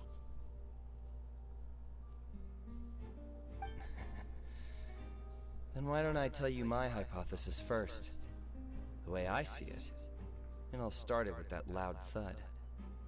The thud? Oh, you mean the sound that happened during the countdown? Yes, exactly. It wasn't terribly loud, but I suspect that most people heard it. It's just that everyone was awaiting the results of Lenny's trick with bated breath, so no one paid it much mind. But now that the incident has happened, the thud has become an important clue. That makes sense. So, what do you make of it? I'm of the opinion that it may have been the sound of Lenny's accomplice. Lynette, perhaps. Jumping atop the water tank, or something like that. And when the pyrotechnics went off, she cut the rope, sending the water tank crashing down. But wasn't the noise we heard too loud for that? Perhaps the balance wasn't right, leading to a particularly rough landing.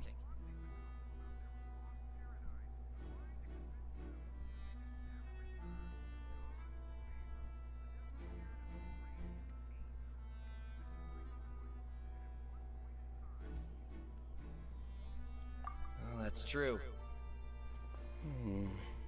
I suppose I must reconsider. That does remind Paimon, though. What was with that sound?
Lenny's still talking to the guards. It seems he'll have a lot of explaining to do. I think someone will be assigned to monitor us later, but that's alright.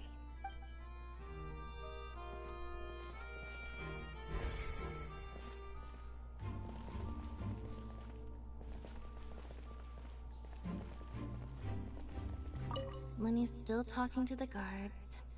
I think someone will be... Really gonna get a new control of the world. Lenny's still talking to the guard. I think someone...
The rope looks pretty durable.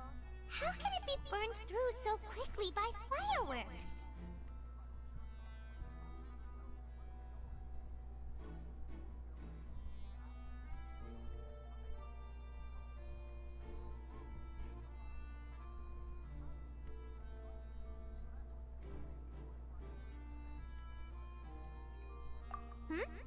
Why are you suddenly so serious, Traveler?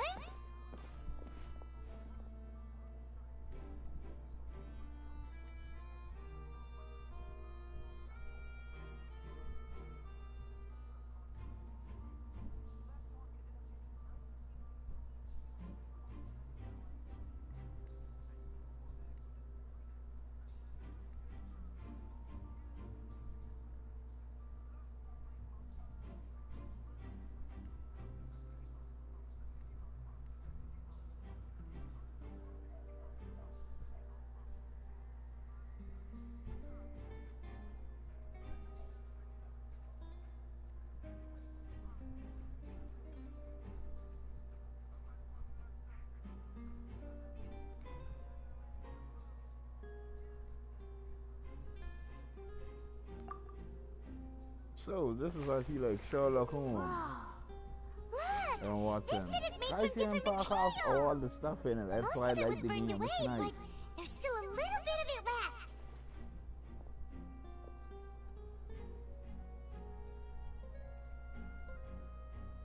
Huh. So if a rope meant to hold something was made with that kind of material in it, then that means... Wait! Why don't you write all this down? Let's take notes!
He ain't even used the sauce.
Go ahead, have a look around.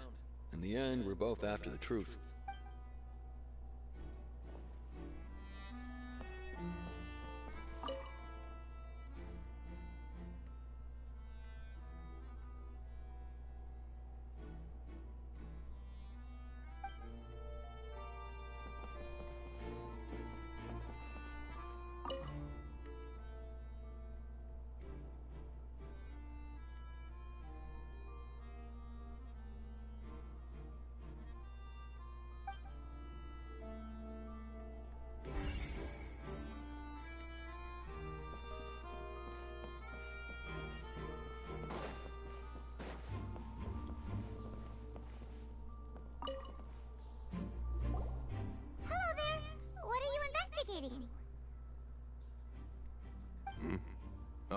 This location has also been cordoned off because the Magic Troop members are currently considered prime suspects. The investigation team is still collecting evidence. The seats were all booked in advance, so we were able to deduce the missing woman's identity by checking the guest list.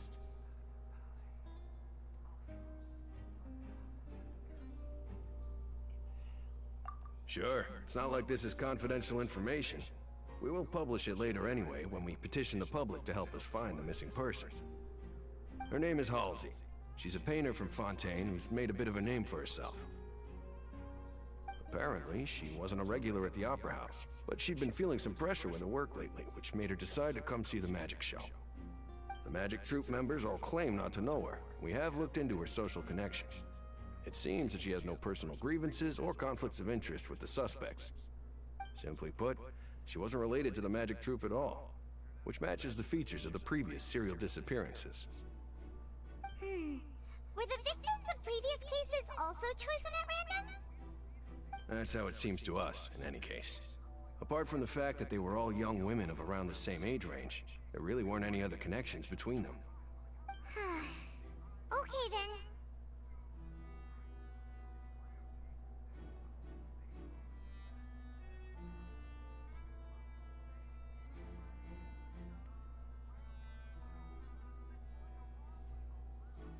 No need to be so formal. If you do happen to see the missing girl, please be sure to contact us.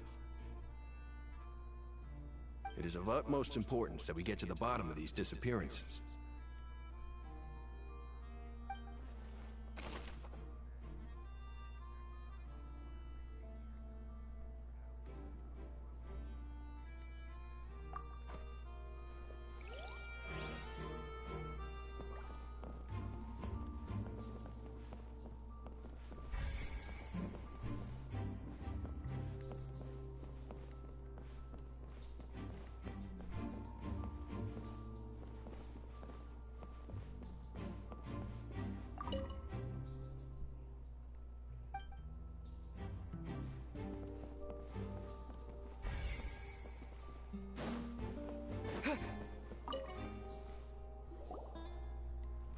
The investigation team has some new findings. Turns out there's an issue with the random number selector after all. See? I told you. What if the machine picked some big guy's seat? You think the murderer would have still made his move then? Sorry to interrupt, but we're helping Linny and Lynette with their side of the investigation. What were you saying about the number selector? There's something wrong with it? You're trying to help them? That'll be a tall order. Linny used the machine to pick a random member of the audience during his performance, right? The lucky girl that later disappeared. Well, we thought there might be a serious problem with the machine, so we had it taken away for further inspection. It turns out that the seat number it picked wasn't random at all. The machine picks that same number every time. I'm sure you already know that you have to make a reservation in advance to get a seat, regardless of whether it's a trial or some performance. In other words, Linny knew who would be sitting where from the very beginning. That much checks out. Linny reserved our seats for us too. Bet you see why I was saying it'd be tough to make a case for Linny.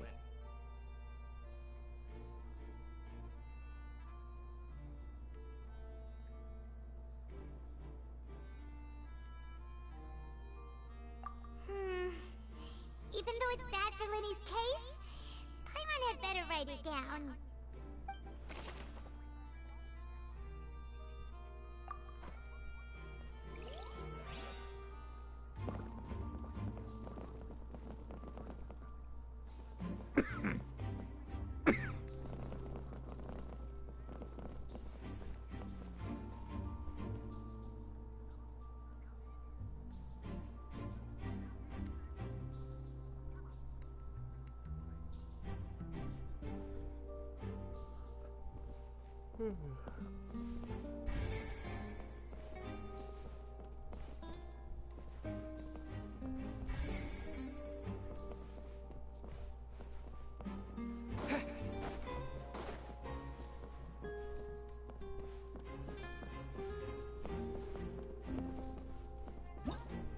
Whoever for the murderer. Why would it be him?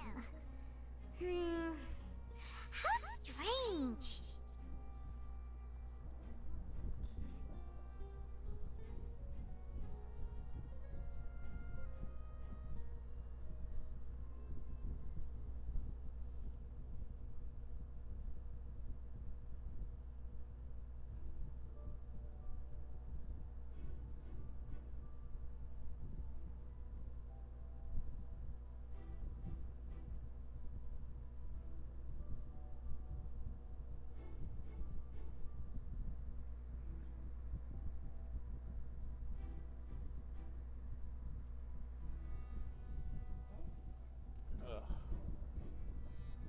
Okay. Gosh, no wonder the serial disappearances never got solved. We all heard that noise, didn't we? This rope was obviously tampered with. People needed to register and reserve a seat for the show.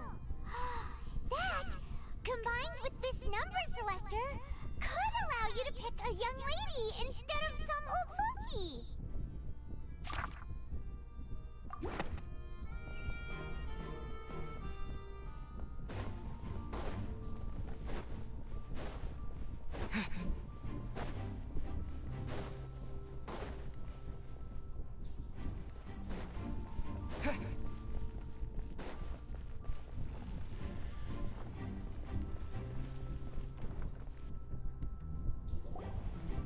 Hey, you! Yes, both of you! Over here! I've been keeping an eye on you for a while now. Huh? You mean us? That's right. If I'm not mistaken, you're also among those who wish to cut down the thorns and pursue the truth. No. And by the looks of it, you're not from Fontaine. Well, you're right on the more about that one, but who are you?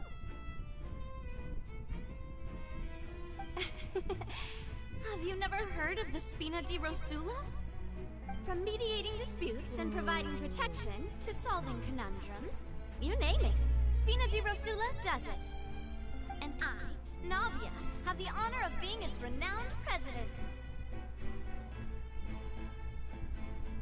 Though those who play by our rules call me boss. I'm Silver, her attendant. Pleased to meet you. And I'm Melus. Demoiselle's various daily needs and affairs are under my purview. Huh? Boss? Demoiselle? What gives with the names?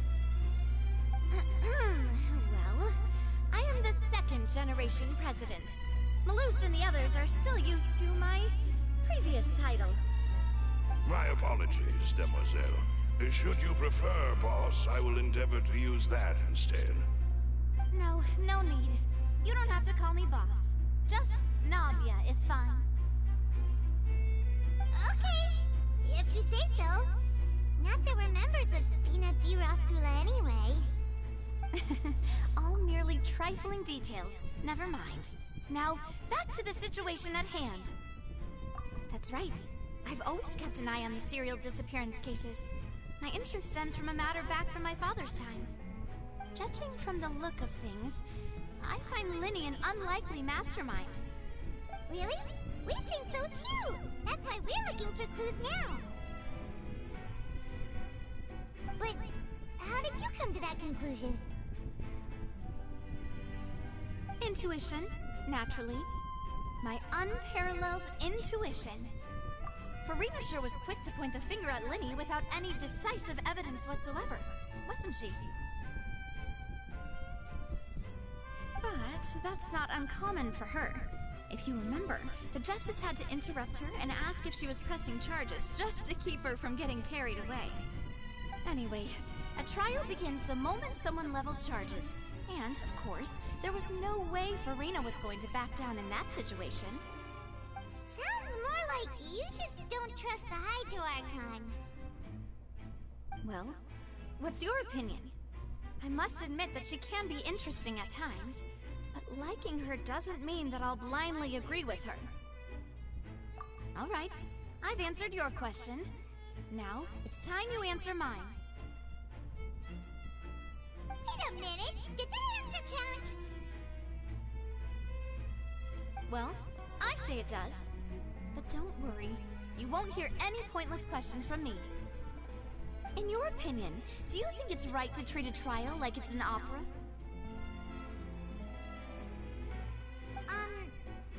Well? And why would that be?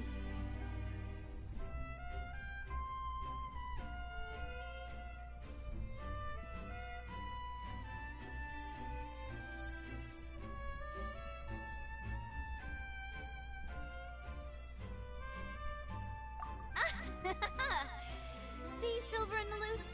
I told you they'd be different. Most astute of you, demoiselle.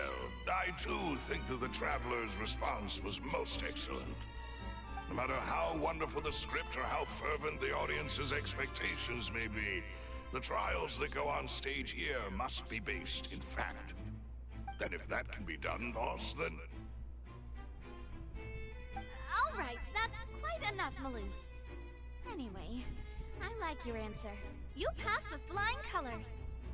Now, I need to make some preparations, following which our joint investigation shall commence. You two shall be my assistants. Wait! Since when did we become assistants? Oh, well, I can be the assistant. Sure. Or your companion, if you like. I'm really not that fussy. That's more like it. Far be it from me to brag, but I believe that Demoiselle's intuition will be instrumental in uncovering the truth. You wish to save a friend from false accusations, and we wish to unravel the disappearances.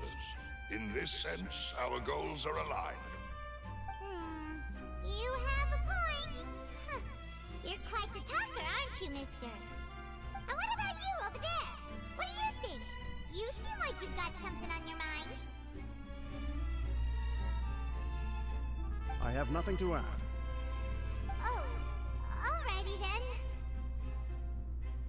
We'll be making some preparations first.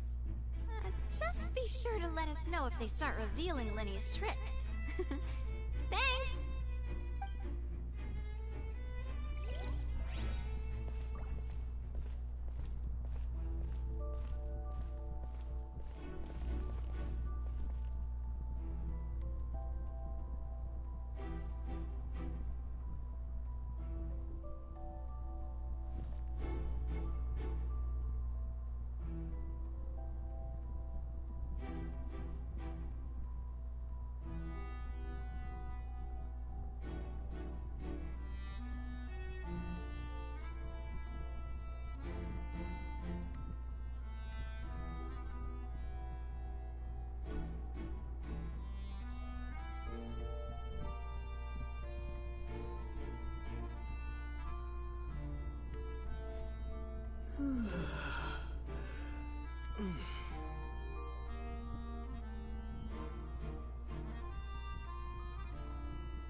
Sorry, but no one can freely enter or exit the Opera House at the moment. If you wish to leave, you must register your identity with us first. No, we're not leaving. We're representing Linny and Lynette as attorneys, so we're investigating the case. Were you always guarding this entrance? Yes, after the Chief Justice gave the order, everyone coming in or out must undergo a strict inspection. So, the missing girl couldn't have left from here, at least not from that point on. I doubt there was much opportunity then either. How can you be so sure, Well, because I was in charge of security near the entrance at that time. I couldn't see Linny's performance from here, which was quite a shame. Just my luck. But still, I could not abandon my post, and I stayed put no matter how loud the applause was. If someone had so much as even approached the door, I would have noticed it, let alone if they had tried to leave. We Melusines are good at that sort of thing, you know. So, it's safe to say the girl couldn't have left through here. Alright, thank you for your help. This'll be useful info.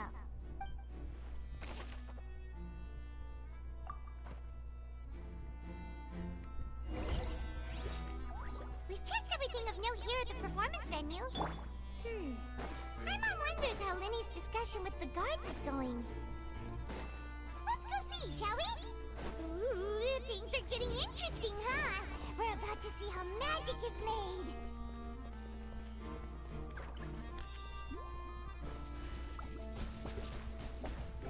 Water jet!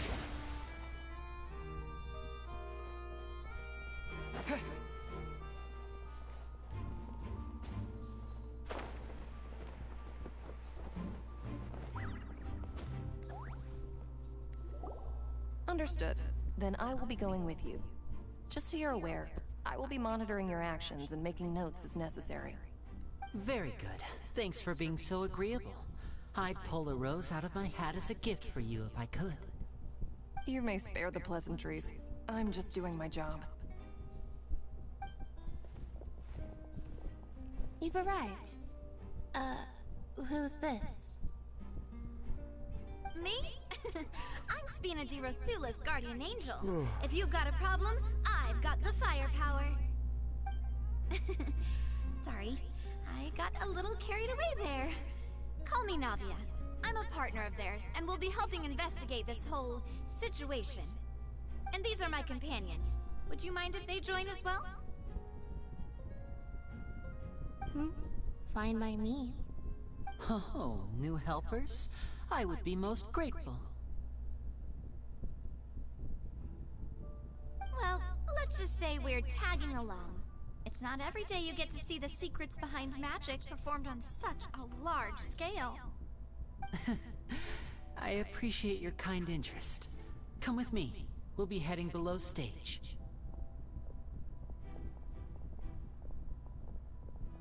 Huh? Below stage? Yes, a world of secrets is hidden beneath this magic box, prepared specifically for this switcheroo trick. But before I reveal everything, you should have a look first. Notice anything strange here?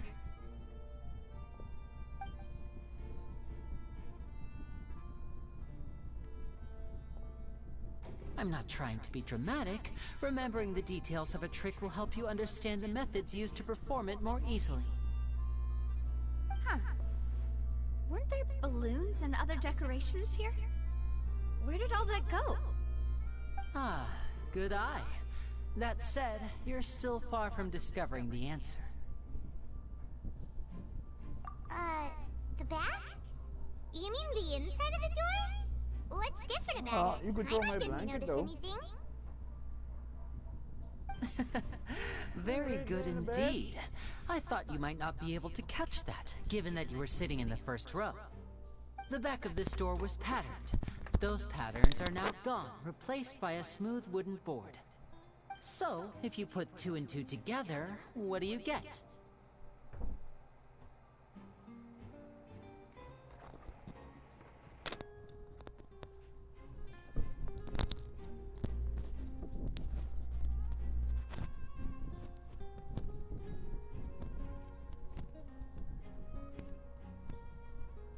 Yeah, the weather's a little bit chilly. I like the weather when it's like this.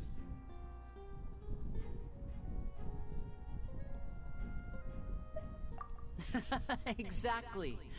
All right, let's go. I'll tell you how it works as we head down.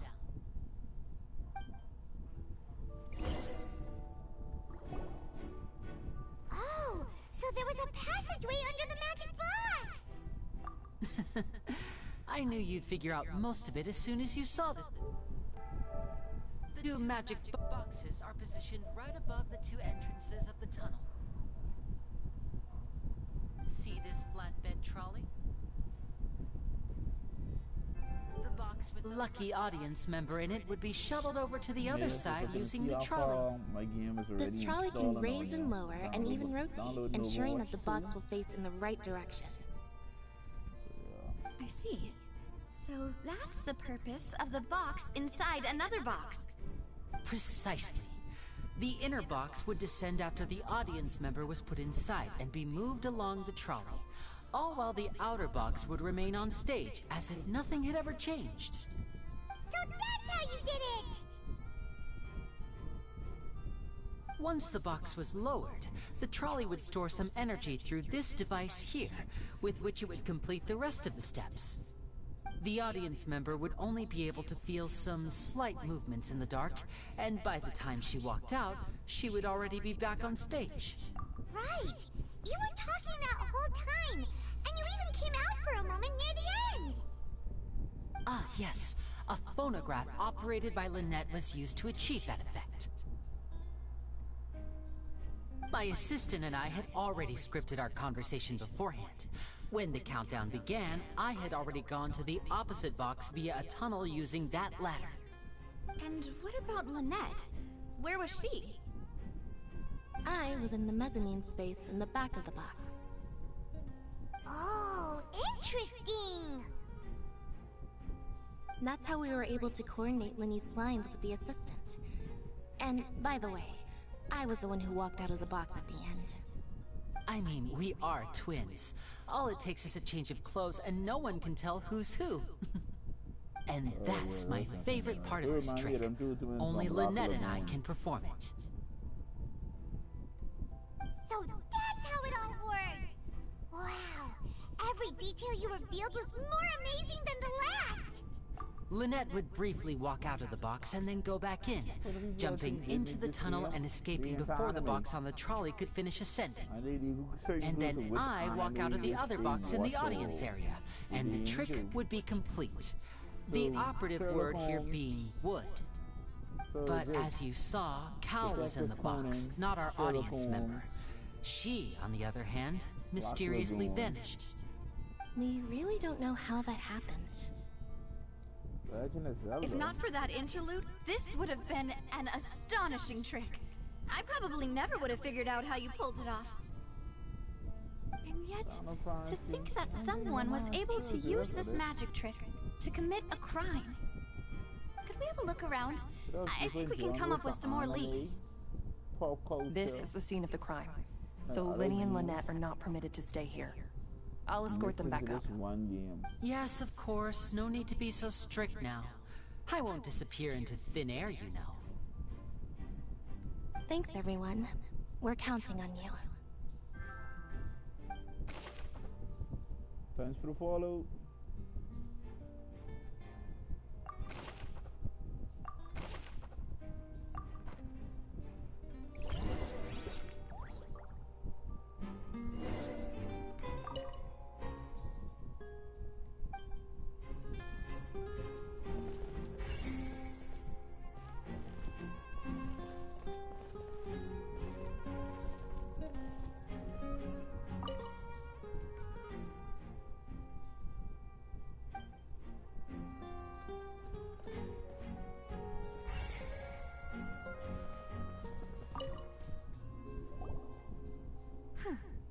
What's this? Looks like a hook tied to the end of a rope. Huh? There's all kinds of odds and ends here. Lupin the Third.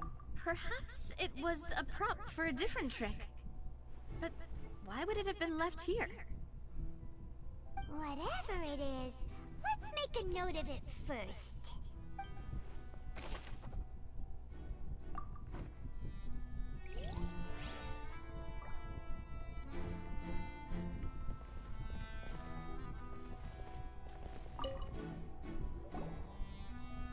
The floor is wet. Please be careful not to slip. Speaking of which, why would there be water here? Oh! Paimon knows! It's one of those tricks where you pour water into a jug and then flip the jug over only for the water to disappear? And here's a broken vase! Huh. Did the trolley knock it down while moving? That can't be. The trolley moves along tracks from start to finish. It couldn't have hit the vase at this distance. Let's note this down too and...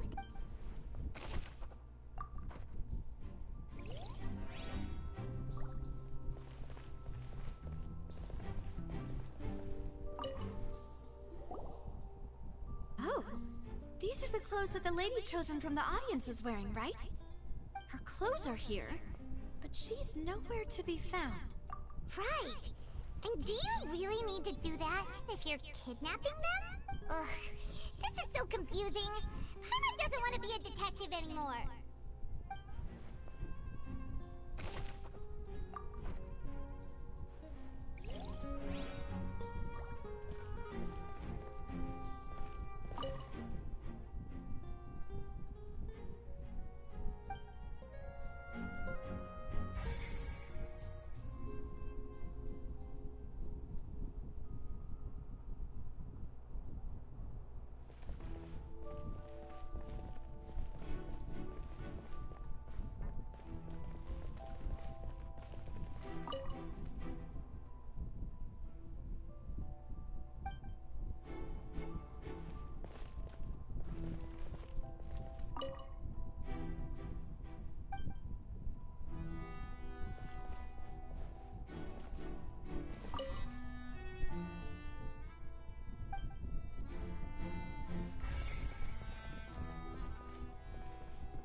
Going to the event. What is this place? It seems someone could fit through here. Huh. Could this have been the suspect's escape route? Alone, perhaps. But if they had to pull another person with them, the space would be too narrow. But there are no other ways in or out of here.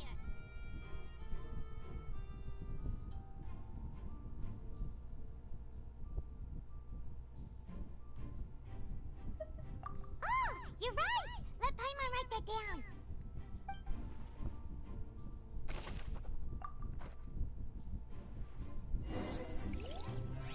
Seems we're just about done investigating down here.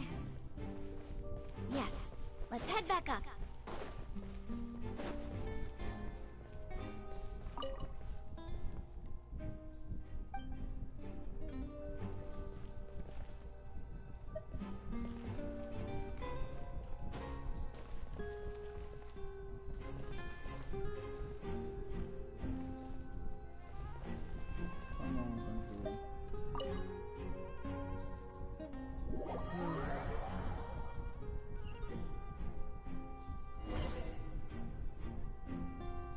Well, we've ascertained the state of the crime scene.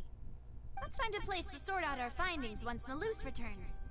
Seems to me that there are several things that don't add up here. Apologies for the wait, demoiselle.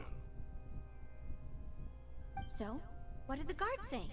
Did the criminal escape through the vent? They believe the odds of that are very low, since the vent leads to the Opera House's basement. The guards have checked the area carefully. No one left through the basement during the performance or after the incident, and no one was found hiding there. So the tunnels become like a secret chamber then! You know, like the kind you usually see in novels! The plot thickens. Halsey's disappearance and Cowell's death are both quite inexplicable. No wonder Farina was so confident in her accusation. All the current evidence points toward Linny and Lynette. In other words, the charges are very likely to be upheld unless we make some considerable progress. Charges and then trial. So if the charges are upheld, they'll announce a sentence? That's right. This is how a trial goes in the Opera House. During the proceedings, the Chief Justice and the Oratrice will hear statements from both sides. That's right. This is how indemnitium is produced. The statements from both sides, the defenses from attorneys, witness testimonies, and even the audience's emotions will all be projected on the Oratrice. To put it simply, it's as if the Oratrice has its own will, and is a judge in its own right. This also precludes any kind of favoritism on the part of the Chief Justice. And not that this has ever happened anyway. Once both sides have finished speaking, the Chief Justice will make his final decision. This, too, will be used by the Oratrice as a reference. Then, finally, the Oratrice will be consulted by officials. The result it returns is the will of justice itself. Huh? So that machine is the one that actually decides? Paimon thought Neverlet called the shots. In practice, there is very little difference. Both have always come to the same judgment, which is why people have great faith in the Chief Justice. Ah, yes, the guards also asked me to convey that none of us will be allowed to leave this place before the trial. Huh? Why? Because we've chosen to act as the twins' proxies. That makes us persons related to the case. They're concerned that we might be colluding with outside parties, or that we might find outside help to disrupt the case. And even if that were not so, it could prove problematic if we happen to spread key information about the case ahead of time. I'm ready to break out at any time. Whoa! There's no need for that! Paimon thinks they have a point. That said, are they providing food? Of course. I just hope you don't mind the lack of options. I'm afraid that catering to all tastes is not in the cards, nor is any guarantee of balanced nutrition. In that case, let's just sort out our findings together here. Pity. I was hoping to take you to try some of Fontaine's famous desserts, too. I mean, what better way to properly think through our findings than over some tea and sweets? Huh. Breaking out suddenly doesn't seem like such a bad idea after all. Just kidding! Just kidding! Paimon will still do her best, even if there are no snacks. Hmm? What do you mean, no snacks? Of course we'll have snacks. If we cannot buy some, then we'll simply make some. Huh? Here? Understood, Demoiselle. Everyone, please come with me.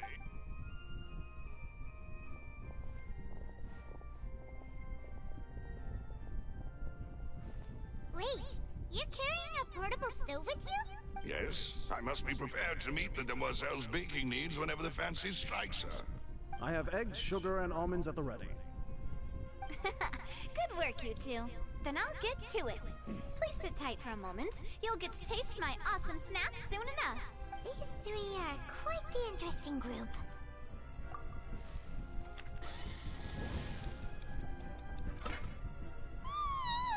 And Paimon thought it smelled good while it was still in the oven! Oh, it's even better now. Paimon can't stop drooling. From the way you It's have just these nice two though. guys And the carrying good all thing that about it is stuff you don't around, have to add too much sugar into it. You more can during just the use baking one process. piece of sugar and honey inside the tea, and then you have But some you ended sweet up with doing it. the entire thing by yourself! So it's balanced. Beating the egg whites, grinding almonds, everything! I was applauding. And I was giving encouraging smiles. Paimon was just thinking. Aren't you worried about getting your fancy dress dirty beating egg whites and baking like this? Well, I don't think it's carved in stone anywhere that fancy ladies can only read books, sip tea, ride horses, and play the piano. I just really enjoy making snacks. Don't underestimate beating egg whites, by the way. It's a real arm workout. You also need to beat them to just the right consistency, or your macarons will crack. Anyway, give these a try, fresh out of the oven. Oh wow. There's 3 for each of us. Oh wow. Only 3? Well, eating too many sweet treats might send all that sugar to your head. You wouldn't be able to think clearly about the case on a sugar rush, would you? Tea is ready to be served as well.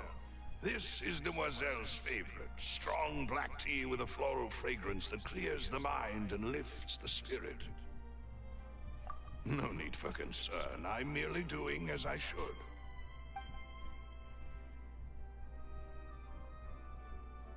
All right then.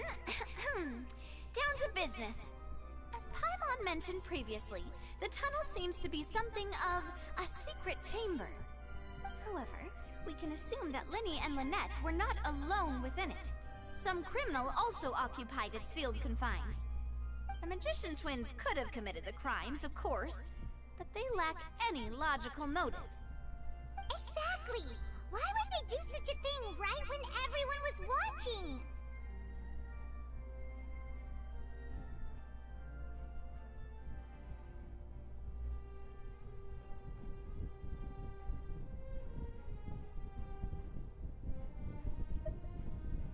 The flower vase and the thud we heard during the performance could indicate some altercation between Halsey and the criminal in the tunnel, resulting in the shattering of the vase, the discarding of her clothes, and her abduction.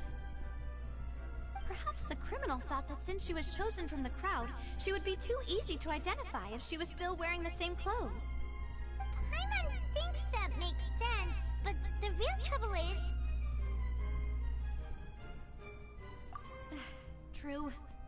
None of the clues we found thus far support the existence of this third person. But the only people left to consider are both technically victims, whether it's the missing girl, Halsey, or poor Cowell. Huh. Could Halsey have secretly made modifications to the magic props in order to murder Cowell before making her escape?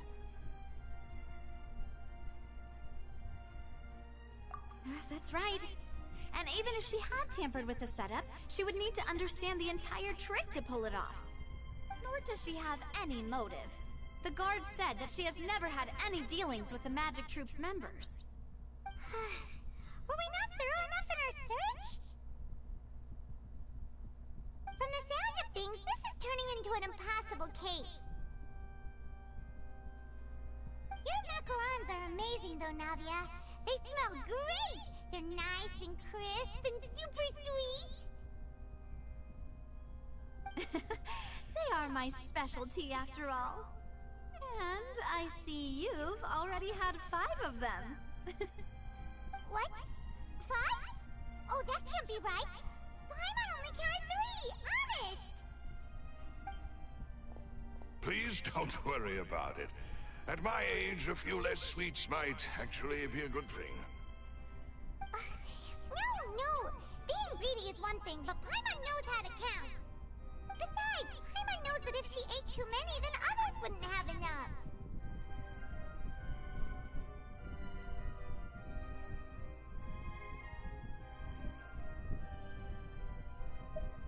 Wait! Even you don't believe Paimon? How could you? If Paimon ate those 2 extra macarons, then may they turn into stone in her stomach! All right, we get it. Well, I suppose one of us might have gotten too engrossed in our chat and eaten them by mistake. No big deal. Malus, set up the stove again if you would. Huh? What are you doing? Making sure everyone gets 3 macarons, of course. Exactly. We don't want to trouble you. As you wish, demoiselle. Something ain't right. And I have the egg, sugar, and almonds.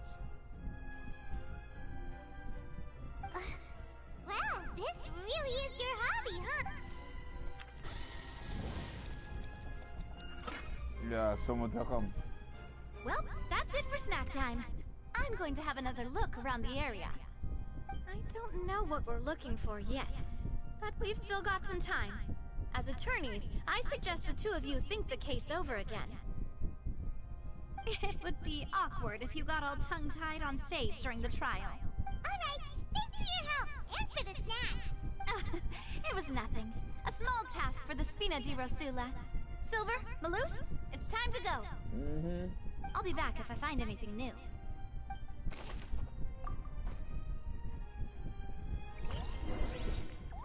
Alright, it's time to put our heads together. We've got to get our defense ready for the trial. Oh, it's probably gonna be a long and difficult case. There's no point in worrying about that.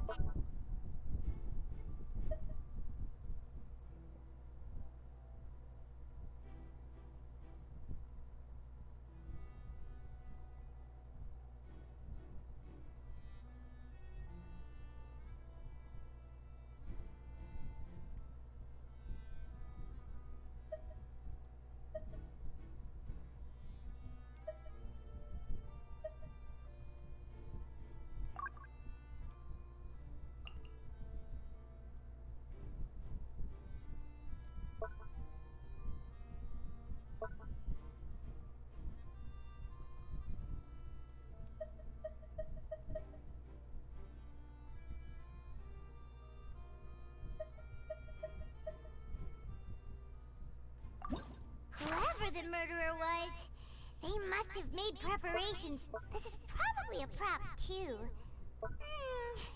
This flower vase is probably a prop for the ship. Paimon doesn't get this at all. Why would it be him? would not have been visible from where the doors were guarded. And that's why only the two of them can perform this trick. Well, there was no chance Paimon could have seen that the box had 2 layers. There was digging a tunnel just for a magic trick? Whew, that must have been a lot of work. Gosh, that size wouldn't have been a problem for Paimon. Meanwhile, clue is missing.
You review the situation.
Do? The whole situation is so confusing.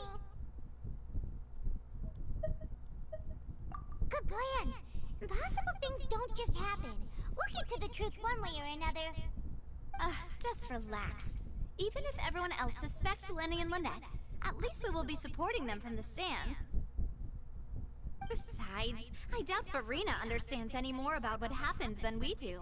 Thanks, Navia. Well, we'll be going then. Best of luck to you.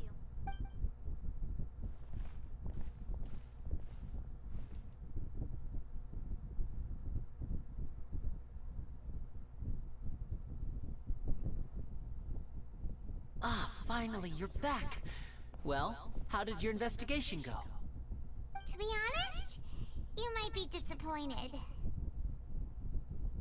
No. We're already very grateful that you were willing to help. Well now, don't you all look disappointed. Don't tell me that your investigation came up empty-handed. That was to be expected, of course. The guilty can never produce proof of their innocence. But don't let that stop you. I shall be terribly disappointed should you, my most anticipated foe, concede so easily. Since both parties are present, I declare that the trial regarding the magic show incident is now in session. Firstly, in order for the audience to understand the causes and results of the incident, could we please have Mr. Linney explain the trick? Yes, of course. I will explain while Lynette demonstrates on stage. Thank you, Mr. Linney. In that case, I take your statement to be that you ran to and remained hidden within the magic box in the audience stands once the trick began, and thus could not have committed the crime. Is this correct? Yes, that's correct, Your Honor. In that case, I call upon the prosecution. Lady Farina, do you wish to refute his statement in any way? Why, of course I do. Allow me to take the first shot and break this case wide open. Mr. Linney is clearly lying. There is no way you could have been in the box the whole time if you were to abduct Halsey and murder Cowell. In fact, I'd say you were hardly in that tunnel at all. That is simply your hypothesis based on the presumption that I'm guilty. Oh, is that so? And if I may ask, what did you hear while you were inside your box? The roaring countdown of the crowd, of course. That's how I kept track of the time and built anticipation for the finale. And you didn't hear anything else at all? Nothing that might leave an impression of any kind? No, nothing. I see. But when the count reached 30 seconds or so, there was a thud. One so loud that I believe practically everyone heard it. Huh? Hey, hang on! Something's not right here.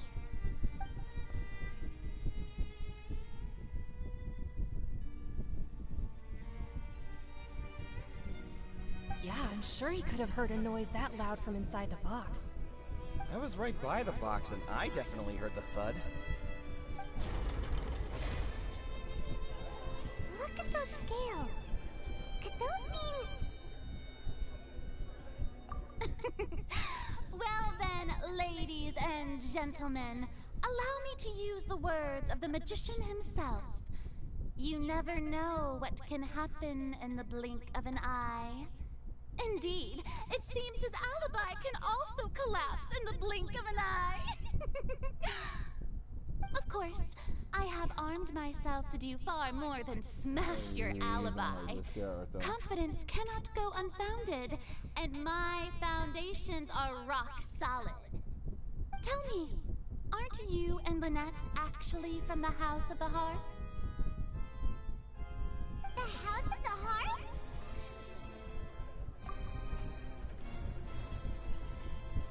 No wonder they did something like this. So the serial disappearances were the Fatsui's doing. Now it all makes sense. I've got a feeling that what happened on stage probably wasn't just an accident. That's irrelevant. Our identities have nothing to do with what happened. Indeed. Then perhaps you could tell us everything that happened during that 1 minute. Your first priority is to prove yourself innocent after all. I'm sure there is little that needs to be kept secret now. Unless your script already has holes in it. And she have people willing to do things for her. She set the whole thing up. Just to get him The Outlander is speechless. My, oh my, don't they look flabbergasted? Now comes the infighting and discord, I suppose. She messed up. She ain't really a good leader. This was almost too easy. Good thing I made all those preparations. Seems the all-nighter I pulled last night is really paying off. See? She's bad. She's not a good girl. Why didn't you tell us this before? Order! Order! Mr. Linney, allow me to re-establish the facts. Lady Farina has raised 2 points. First, when the thud was heard in the Opera House, you were neither in the box nor the tunnel. Second, you and Ms. Lynette are both members of the House of the Hearth. Are these claims true?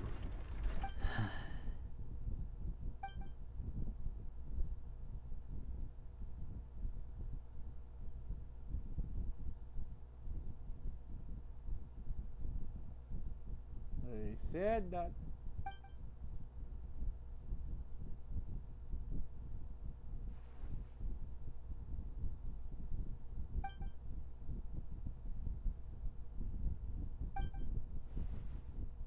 Please answer my question, Mr. Linney.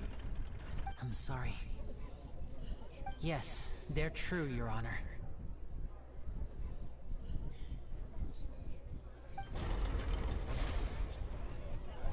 I knew it! Well, that's it. We might as well move on to the sentencing already. What should we do now? Granted.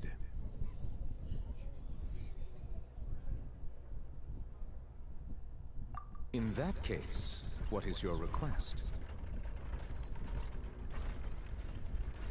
Is that really necessary? They're already as good as guilty. The defendant deceived their own attorneys. What is there left to discuss? Order! Order, I say! Your request is reasonable, and we shall adjourn. This trial will reconvene in 1 hour. So you would stick to Mr. Linney's defense even after knowing what you do now? You certainly have more professionalism than I thought. In that case, my dear audience, let's allow the joy of victory to steep for a little while longer. She's evil as hell.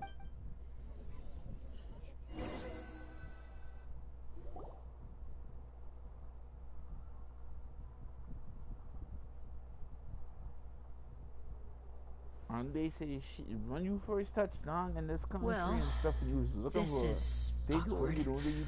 I didn't think the Hydro Archon would dig all that up.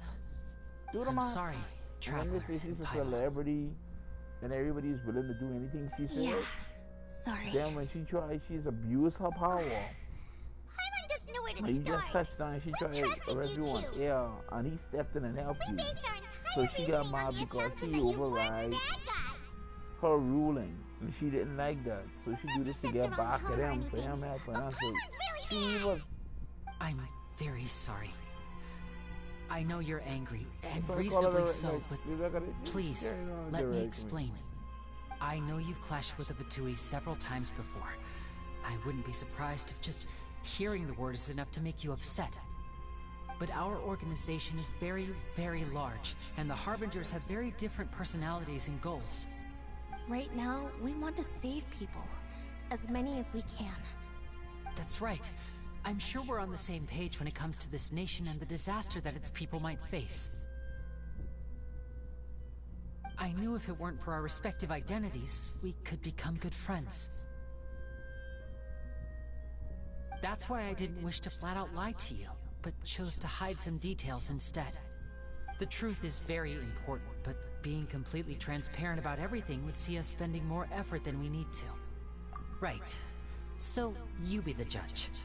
Heck, if I were you, I fear that I'd even struggle to trust me at this point. You met a Fatus who works as a magician, a trickster by trade. All by coincidence, too. But still, I'm asking you to trust me. I am no criminal. At least, not in this case. Sorry. Please forgive us. Well, you both say that, but...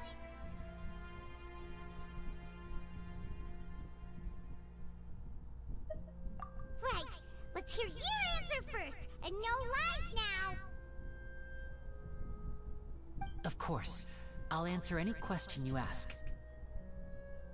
We've been trying to find out how the Oratrice operates.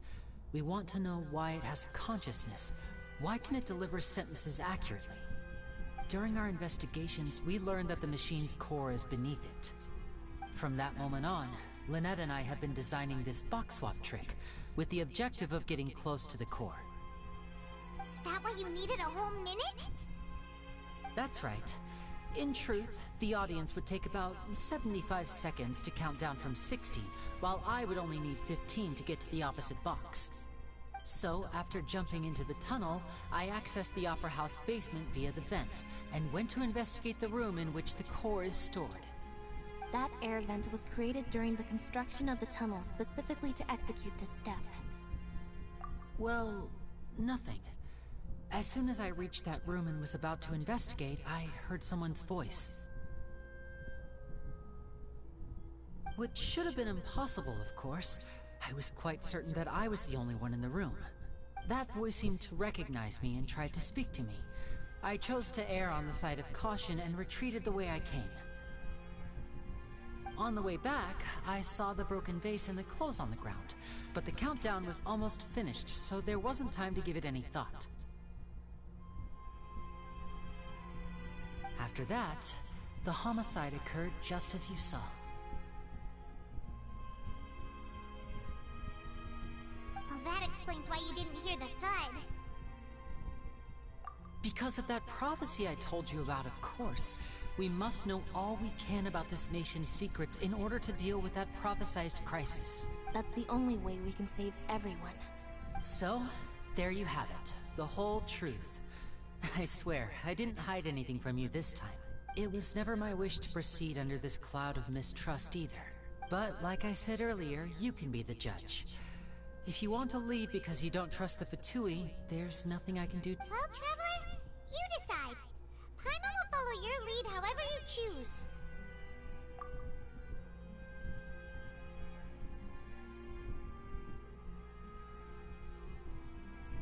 Okay, thank you.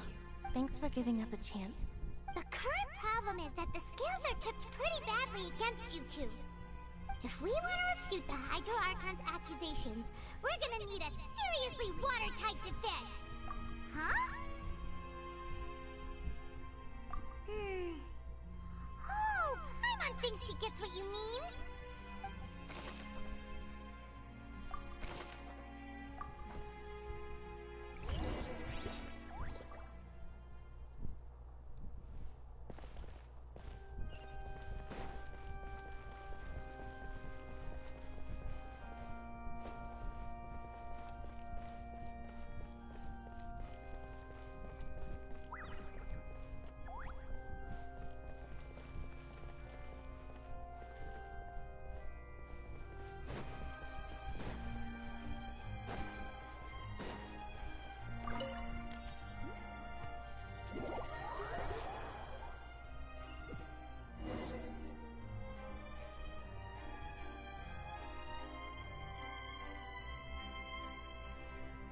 Both parties have returned to their positions. Let us continue the trial. When last we left off, Mr. Linney acknowledged the new evidence presented by Lady Farina as fact. Therefore, Lady Farina may continue stating her reconstruction of the events. Ugh, that took long enough. Now then, if everyone would lend me their attention. At this stage, let's revisit that scene from Linney's perspective.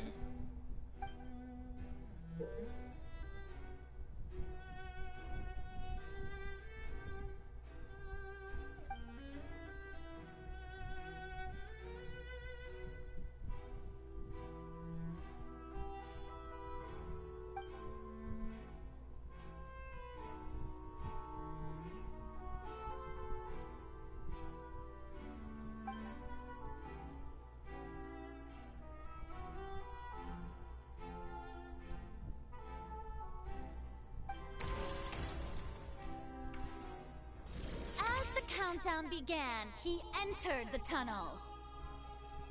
When the flatbed trolley passed, he opened the box and got into an altercation with Halsey, which caused the loud thud. He did not realize that the sound could be heard by everyone in the opera house, which is why he claimed earlier that he could not hear the sound. Finally, he used the vase to knock her out, before making her change clothes to prevent others from recognizing her. At this time, Cowell arrived in the tunnel, having heard that strange noise, and caught Linny red-handed. So Linny proceeded to knock him out too before stuffing him into that box. Afterward, Linny passed the unconscious Halsey to his accomplice through the magic box in the audience stands, before operating the devices such that Cowell's death would be ruled an accident. And there you have it. That's the truth behind what happened. No, it's not. Does the defendant's side have any objections to Lady Farina's description of the events? Yeah. The key to refuting Lady Farina is the order of events, what Linny experienced, and what he saw.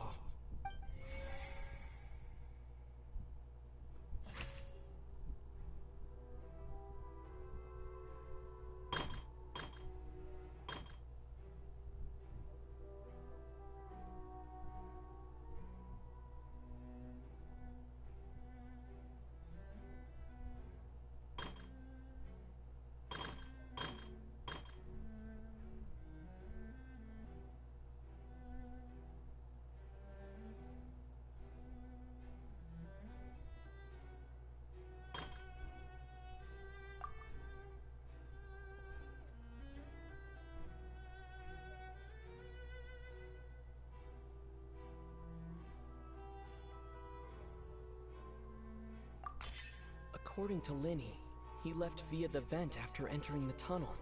He couldn't have had that altercation with Halsey.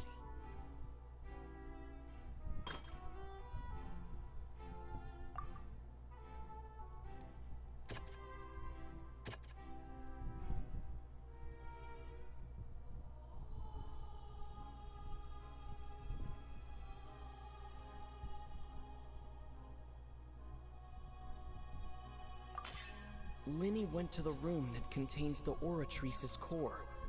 This is the actual truth.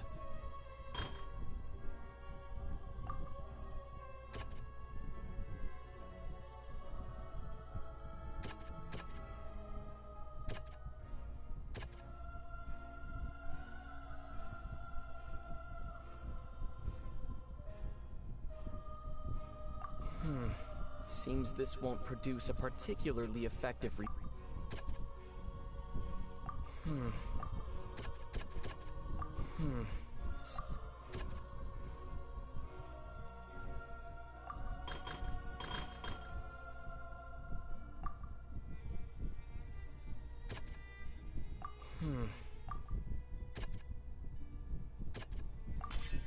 Linny did not take part in the underground altercation. He only witnessed traces of the aftermath. Attention! Ace Detective Paimon has something to say! When the countdown started, Linny did indeed go into the tunnel. But he immediately used a vent to access the Opera House basement, which is where the underground core of the Oratrice is stored. Once he reached that area, he heard a voice in what should have been an empty room. Since he felt something was amiss, he returned immediately. The crime scene had already developed by the time he reached the tunnel again, and in order to complete the magic trick, he did not remain there for any length of time. Finally, he reached the surface, and that was when the accident happened from his point of view. Therefore, he's...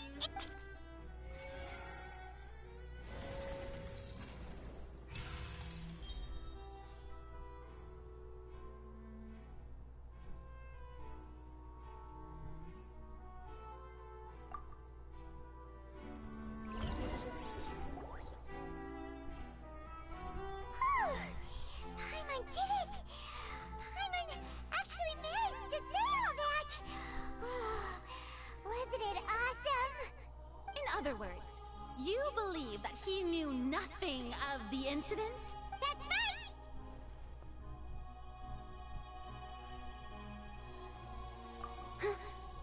My reasoning?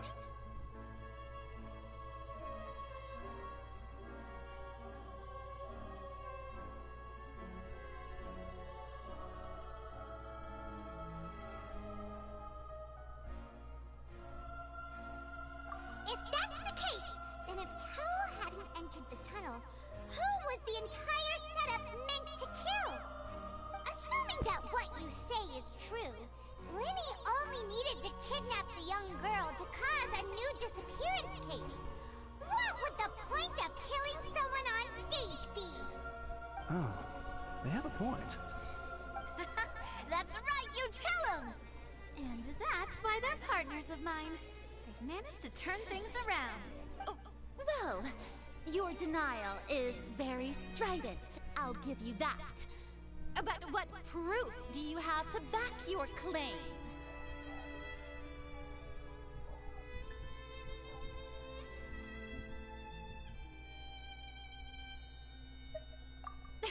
Of course I do. If he had been in the magic box the whole time, how could he have not heard that sound? Why do you ask? You're saying that he wasn't.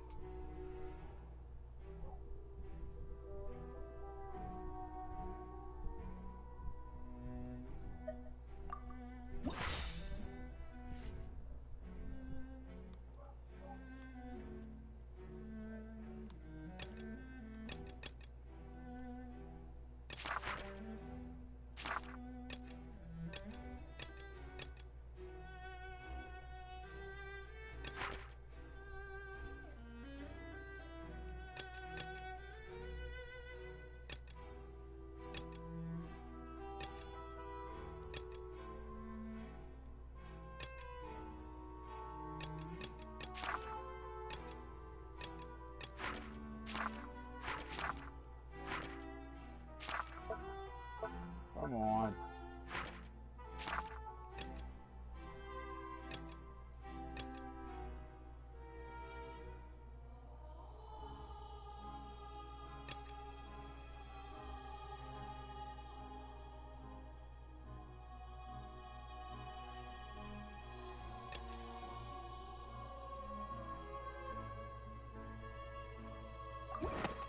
Are you sure we don't need to give this more thought? Paimon thinks there's something off here.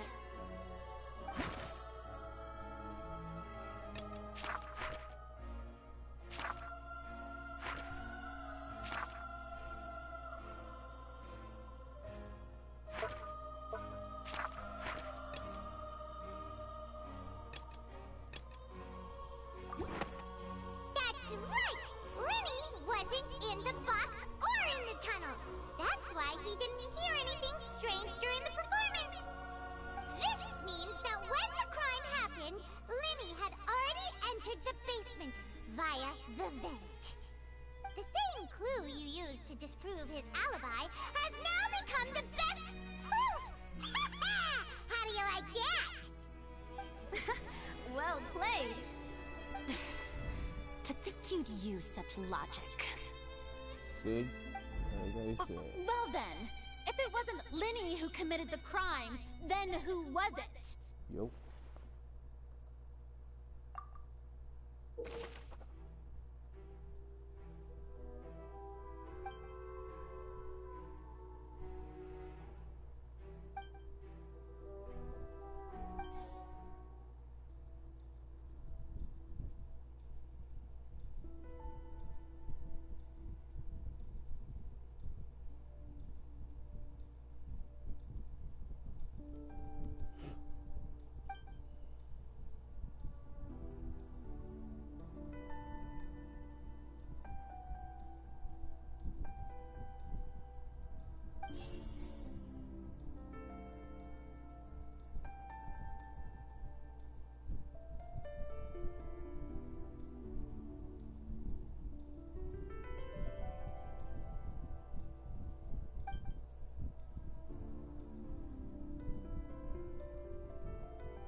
there have been a third person involved? Is that really a possibility? Halsey is the missing person and an ordinary audience member. Or did she have her own scheme all along? The deceased's name is Cowell, Linny's assistant. He would have been able to tamper with the equipment.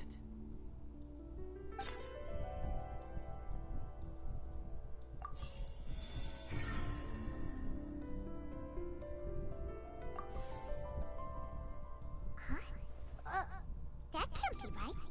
Are you serious? The killer was, in fact, Cowell, the deceased!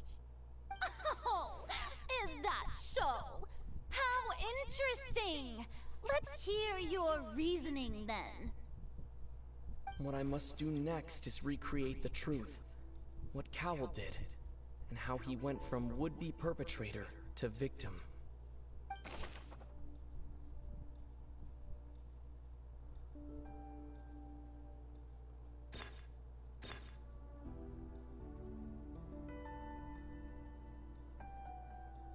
No one entered or left the Opera House through its entrances.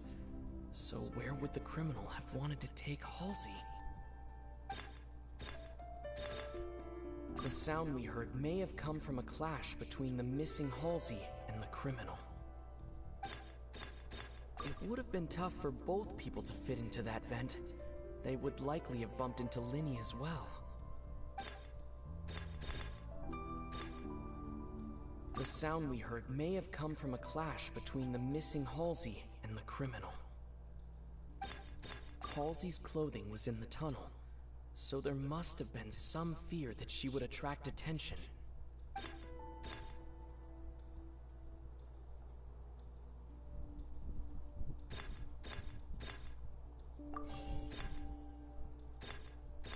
The sound we heard may have come from a clash between the missing Halsey. Linny was not in the tunnel at that moment, which gave our criminal ample time.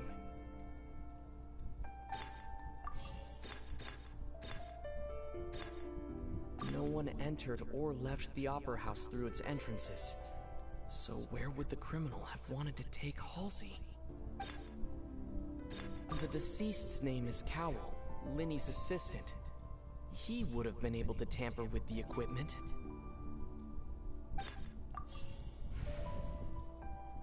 Okay, straight. No one entered or left the It would have been tough for both people to fit into that.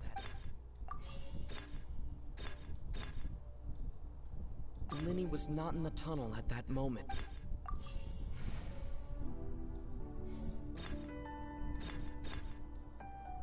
The deceased's name is Cowell.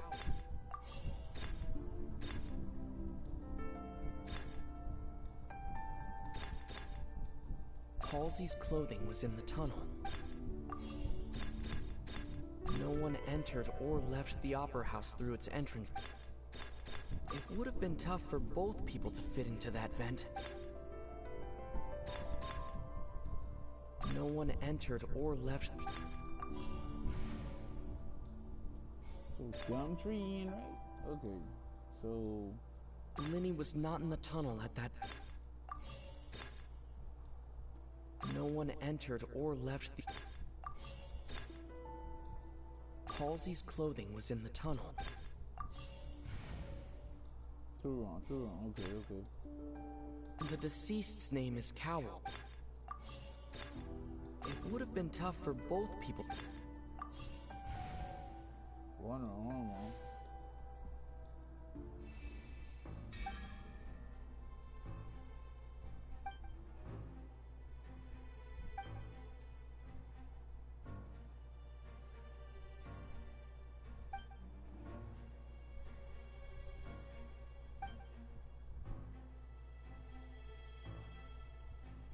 What's wrong, Traveler?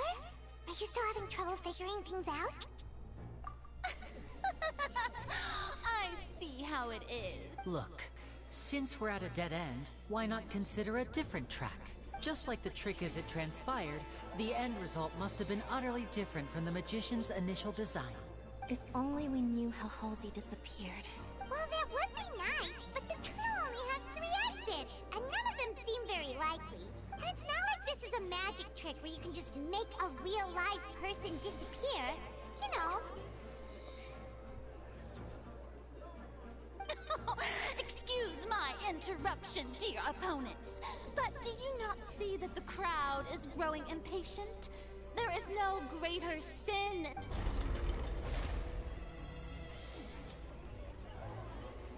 If the defense is unable to make further effective arguments, we will move on to the next stage of the trial. Linny was not in the tunnel at that moment, which gave... The sound we heard may have come from a clash between the missing Halsey and the criminal. The deceased's name is Cowell, Linny's assistant.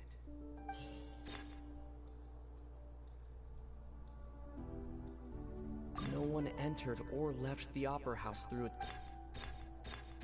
The vase was not broken by chance. It was used to cover important evidence.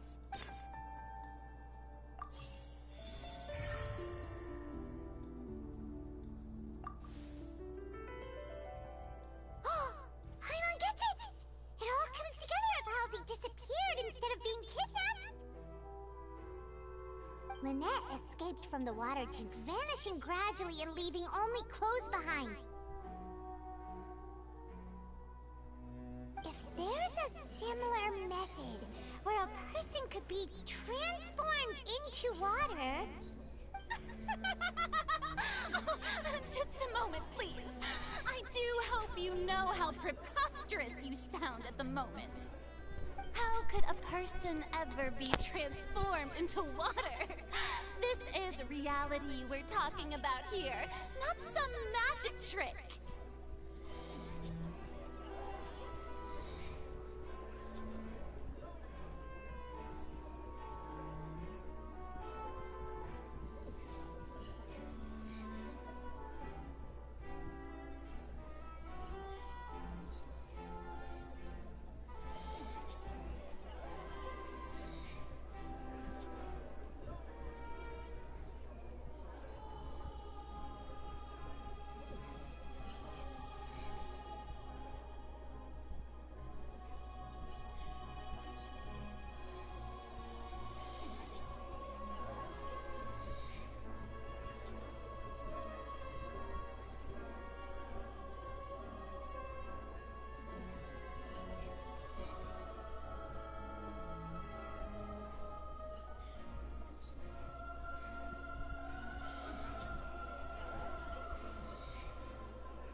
Must we really? I should think that of anyone. Your friend Linny already knows this truth very well. Magic tricks are ultimately just illusions and misdirection. But Halsey's disappearance is very real. Even so, I trust the Traveler's judgment. The truth must be out there somewhere. Perhaps some new line of reasoning may open if we try to gather all the focal points that don't make sense. Since Cal was the deceased, we haven't placed much attention on him. But given that we aren't making much progress with the case, it wouldn't hurt to have a look at his belongings, would it? People really do come up with all sorts of harebrained schemes when at the end of their rope. Nevertheless, I believe that this is a reasonable request on the part of an attorney. Since the trial does indeed appear to be at an impasse, I believe that additional evidence may help us make more progress.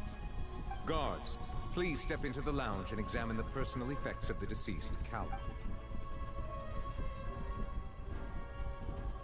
We are still examining the items, but we have already made critical progress that we feel must be shared with everyone post-haste. We discovered several test tubes of fluid within Cowell's baggage, each labeled separately. The notebook in his backpack claims that these fluids are water from the primordial sea. The primordial sea?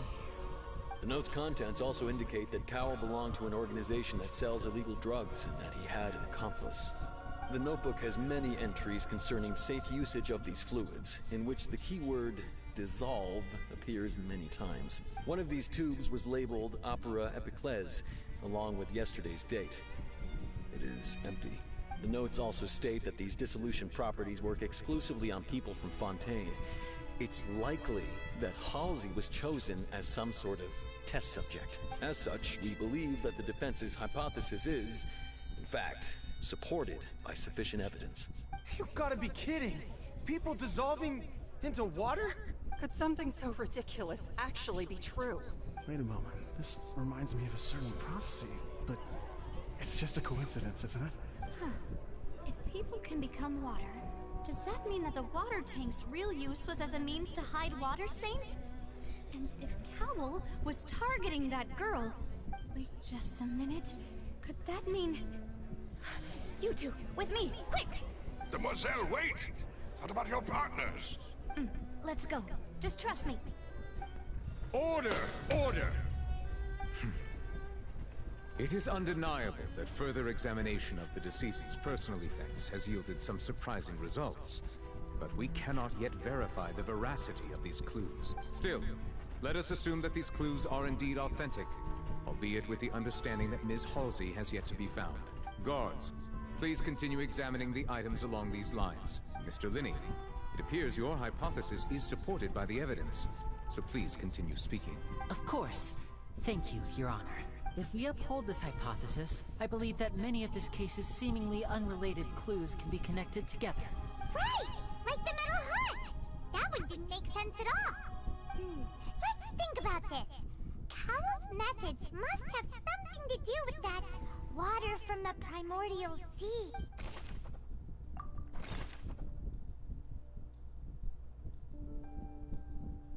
The rope that held the water tank up was lit by the fireworks and snapped. As such, the focus here is on the water and not the tank.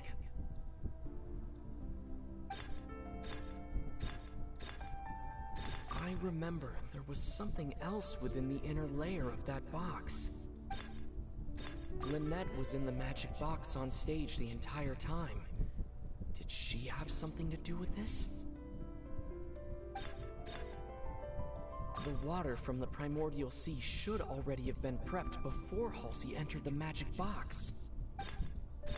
Now it seems like the hook rope was not meant for another magic trick, but was instead some form of triggering mechanism.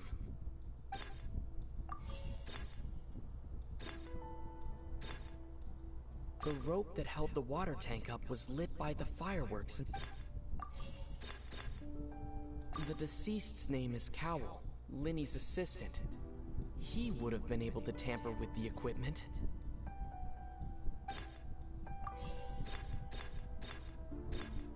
Lynette was in the magic box on stage the entire time. Did she have something to do with this? I remember there was something else within the inner layer of that box.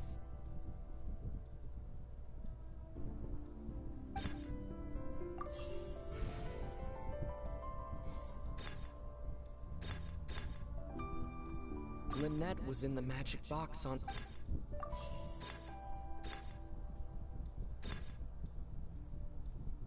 The water from the primordial...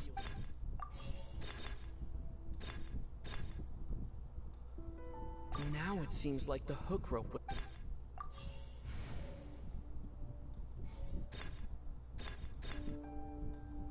The deceased's name is Cowl. The rope that held the water tank. Lynette was in the magic box.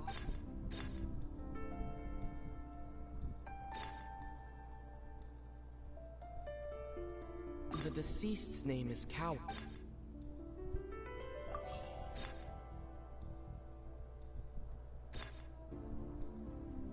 The water from the primordial...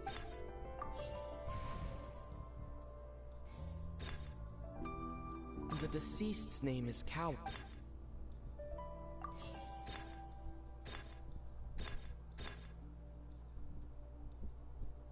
Lynette was in the magic box. Now it seems like the hook rope...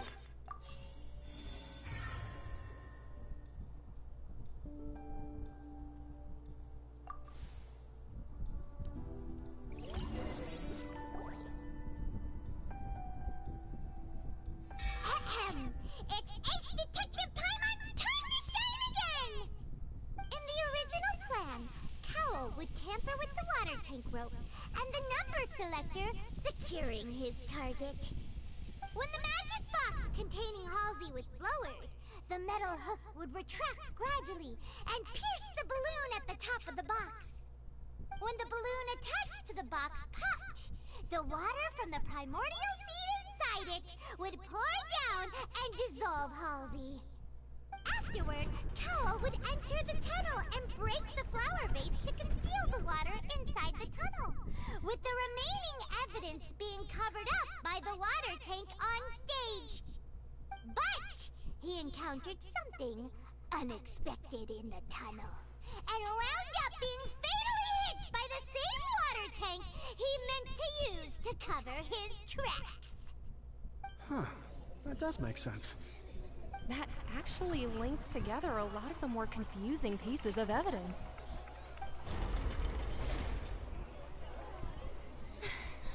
Oh dear, what do I do? Even I think they sound convincing now. Have I falsely accused an innocent person? What a humiliation. Now, it seems like the only point of contention remaining is the exact circumstances that led to Cowl's death. His notes mentioned he had an accomplice who could be related to the situation. On that note, the guards have just contacted me indicating that they uncovered new evidence. I shall now invite him on stage to share it with us. Thank you, Your Honor. We were just inspecting the luggage of the other people involved in this case. And we found an identical sample of the water from the primordial sea among Linny's personal effects. What? That can't be. Oh, I see. Well, how wonderfully comedic to have your own counterattack only to come back and wound you. Does this not clear all doubt? My dear citizens, my loyal audience, allow me to present my reasoning and bring this performance to a swift close.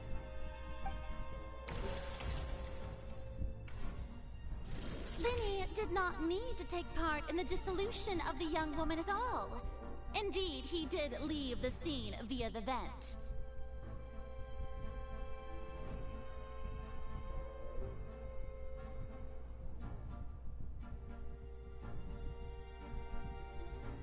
Having made modifications to the props beforehand, his accomplice Cowl then caused Halsey to vanish using the water from the primordial sea.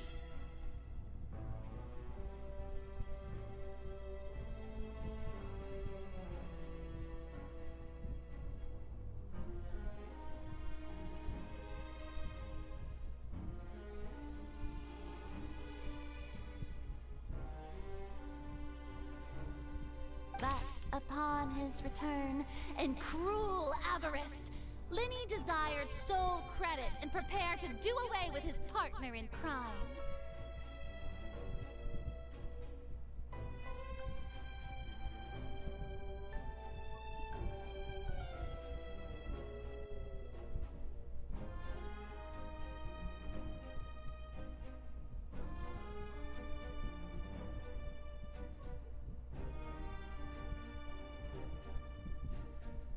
Unfortunately, he knocked Cowell out, and the tool meant to cover the crime up also became a murder weapon.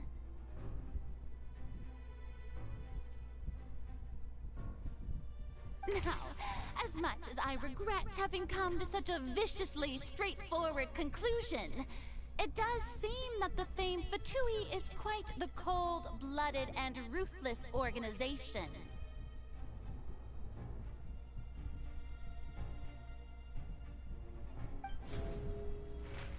Am I right, Mr. Linney?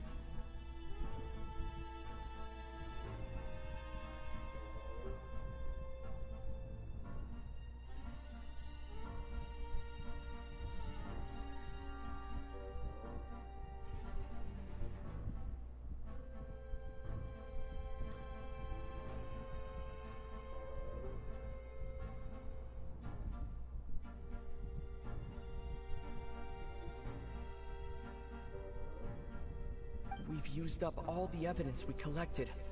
There's no way for us to make a rebuttal here.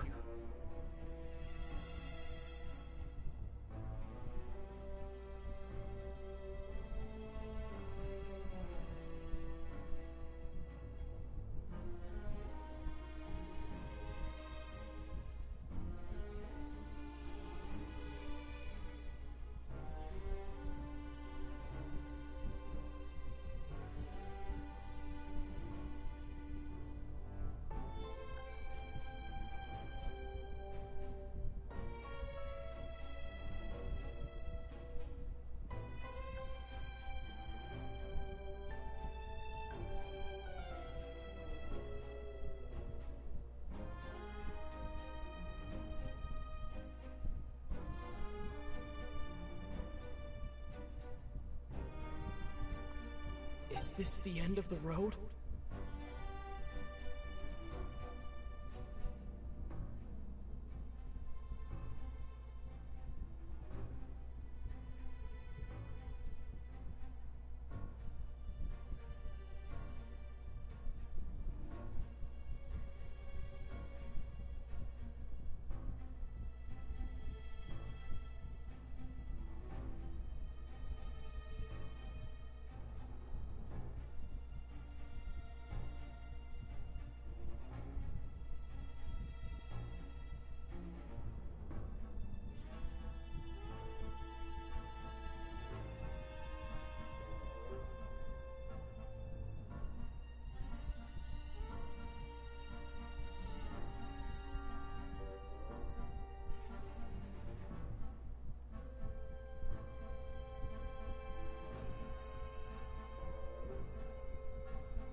evidence was too good a move.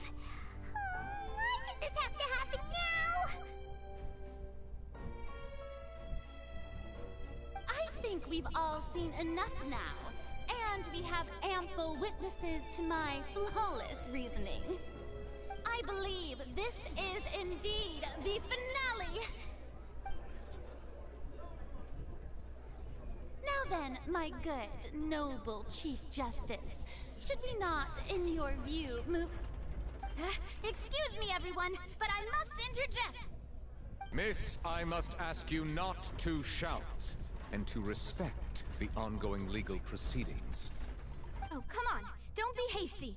I have a good reason for interrupting, you know. Now, would anyone here like to take a little break from all this debate and see a little magic? I'll show you an amazing trick. One that can bring a young woman who has disappeared back in the flesh, right before your very eyes. Please, do the honors, Mr. Linney, if you would be so kind. What in the world is she saying? No offense, miss, but miracles like that are beyond my scope as a magician. Come on now, don't be silly. Magic is all about misdirection, isn't it? It often conceals the truth while presenting a fascinating illusion. But once everyone believes the illusion, can't magic reveal the truth to them once again? And wouldn't such a trick be the most marvelous finale to today's performance? Come on, Lenny and Lynette. Give it another go. Don't worry. Spina di Rasula has made the necessary arrangements on your behalf. But, as the magic makers and stars of the show, I think I should leave the final performance to you. I understand.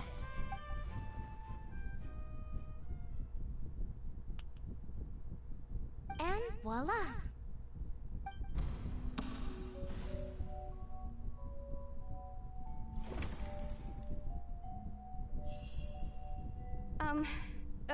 Sorry for the interruption.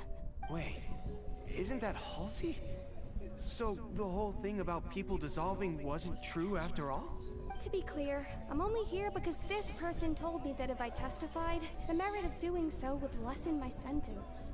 I was hiding outside this room listening to the proceedings because I was afraid that I would be the one put on trial. I was just feeling happy that no one had noticed me, and then before I knew it, she caught me. That'll teach you to underestimate us three. Where should I begin? I'm sorry. I'm the one who killed Cowell. I admit it. What? Why? Firstly, my name isn't Halsey. It's Lillian, and I'm originally from Mondstadt. What? I heard that Linny's show was gonna be a real thriller, but I missed the chance to buy a ticket, so I stole one. That's how I make a living. I steal stuff here and there. And I'd never been caught before. But I was noticed at the harbor a few days ago, and I barely got away. Lenny was the one who caught me in the act. Hey! No wonder you look familiar! So you were the thief! Liddy even mentioned that you were pretty skilled! Well, and I thought that would have been the end of it, but then the number selector chose me. He even mentioned the Fortress of Meripede. That's a prison, isn't it? So you can imagine how shocked I was. I thought he was onto me for sure. So I played along with the show while looking for an opening to flee. But then I got water poured on me for no reason, and then someone jumped into the tunnel to nab me. I wasn't going to take that lying down, so I knocked him out and stuffed him into the box. There was nowhere to run from there, though, so I had to change my clothes and hide in a box containing performance costumes. I slipped out after the first guard arrived at the scene and continued hiding inside the opera house. Can a person even hide in there?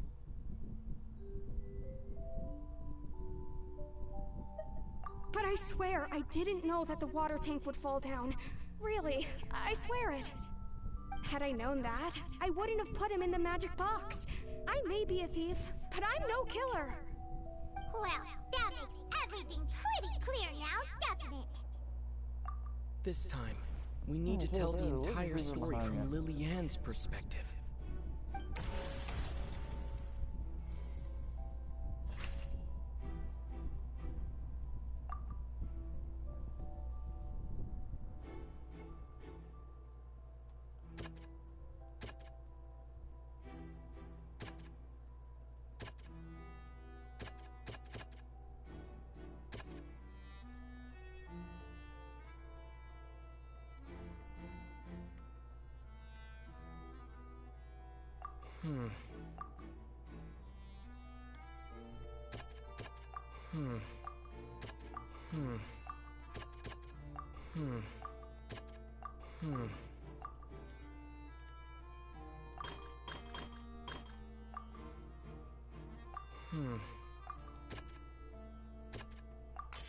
The strange sound wasn't from a fight. It was Lily Ann's attempt to break out when she was frightened.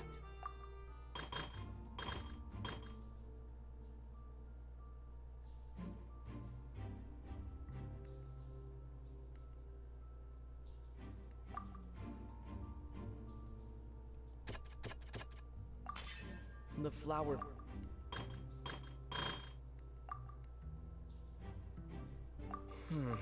Seems Lillian was afraid that she would be recognized if she left, so she... And it's Ace Detective time! Having been selected out of the blue, Lillian panicked. Her panic only intensified after she entered the tunnel and had water poured on her head. So she kicked the door open, producing the thud we all heard. Hearing the commotion, Cowell leapt into the tunnel, only to discover that Lillian had not dissolved. He did not know that Lillian was not from Fontaine, but was a thief who made her way in by stealing a ticket. Mistakenly believing that the water from the primordial sea needed time to take effect, he tried to force Lillian back into the box. The two broke the flower vase during the struggle, but Lillian came out on top, knocking Cowell out and putting him in the box. With no way of escaping, she changed her clothes and hid in the costume trunk until the performance ended.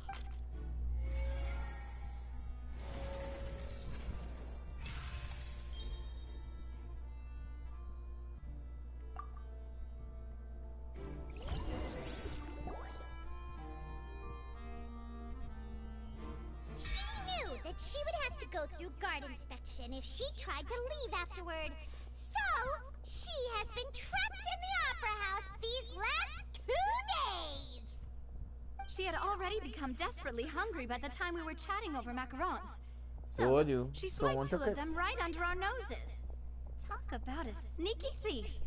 At this point, all the events that happened in the tunnel have now come to light! Ah, so that's the whole story. Bravo! Bravo! Now then, Lady Farina, do you wish to speak against the defense's statements? Please answer the question, Lady Farina. No. Also, if I may add, the trial has not yet ended. As such, I request that the prosecution not leave the room before the proceedings have concluded. What? Are you reading my mind now? No. I have no further arguments. I admit defeat. But really, could you at least have left me with some dignity? No. Look at that! She's like a deflated balloon now! If there are no objections, then as the Chief Justice of Fontaine, I shall once again repeat the full sequence of events. The actual perpetrator of the serial disappearances, Cowell, selected his next victim from the audience reservation list. With some modifications to the selector, he could ensure that the pre-selected young woman would be chosen. To cover up any evidence while committing the deed, Cowell thought of allowing the water tank to fall, which would conceal the water left behind after the young woman was dissolved. He also tampered with the rope suspending the water tank, using the fireworks at the end of the performance to cause the tank to drop and hide the watermarks. He poured the water from the primordial sea into a balloon during the preparation of the magic box and stuck it to the box's lid. Finally, he passed the prepared hook on a rope through the gap in the magic box's door when bringing the young woman to said box. When the magic trick officially began, the box containing the woman was lowered into the tunnel, tightening the hook rope and bursting the balloon containing the water. If all had gone to plan, the young woman would be dissolved at this time. However, Lillian was not from Fontaine, and thus fled the box with a loud noise. Realizing that there was trouble, Cowell entered the tunnel and met Lillian. Thinking that the waters had not yet taken effect, he decided to proceed. However, his opponent was more capable than he thought, and he was overcome, knocked unconscious, and placed into the magic box, and thus became his own final victim. Lillian, according to her own statements, then changed clothes and hid until the performance ended, before hiding in other parts of the opera house. As for Linny, he was in the underground structures within the opera house, and was thus ignorant of these happenings. From this reconstruction of events, we can conclude that Linny, the accused, is in fact innocent. Amazing! While there is much in Linny and Lillian's conduct that should still be investigated separately, this case, at least, can be handed over to the Oratrice to make the final decision.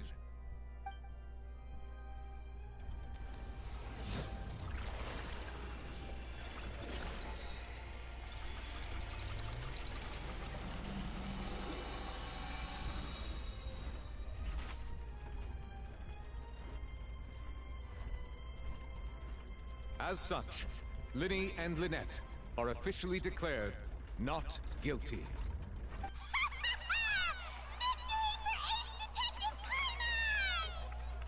Great work, partners. Thank you all. Thank you so much. Next, I think we deserve an explanation, Guard Vaughn. How did you find the water from the primordial sea in Linny's baggage? Right! Your discovery caused me to make a serious mistake, you know. Or was that not a discovery, but false evidence that you dare to bring before this court? I suspect that the accomplice mentioned in Cowell's notes was not Linny, but you, yes?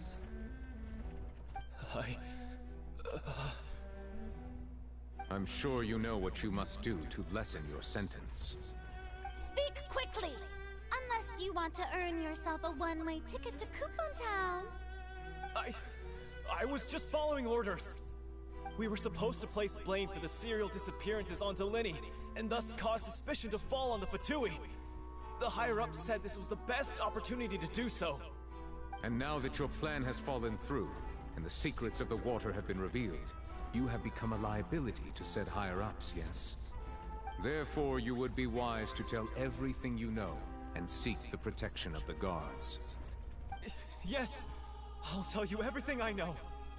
Our boss discovered that the water can cause people to dissolve.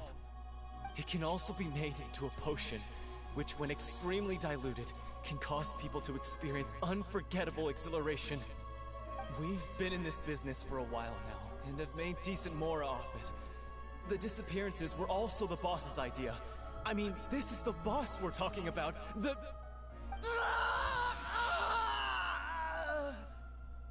Ringatano.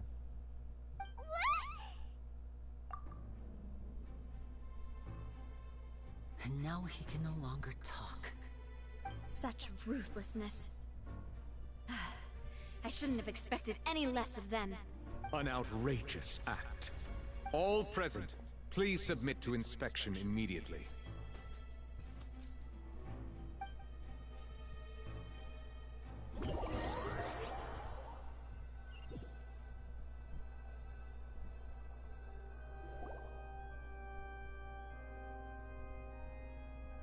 So, we're just going back now?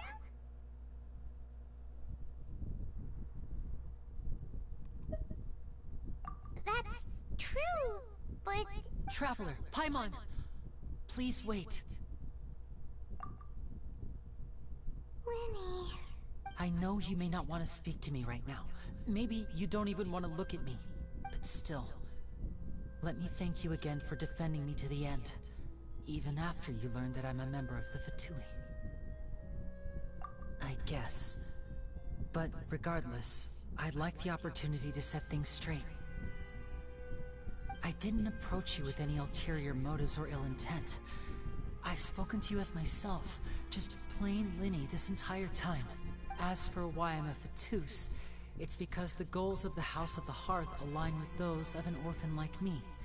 That was how Father, who you might know as the Knave, approached recruiting us back then too. The Knave?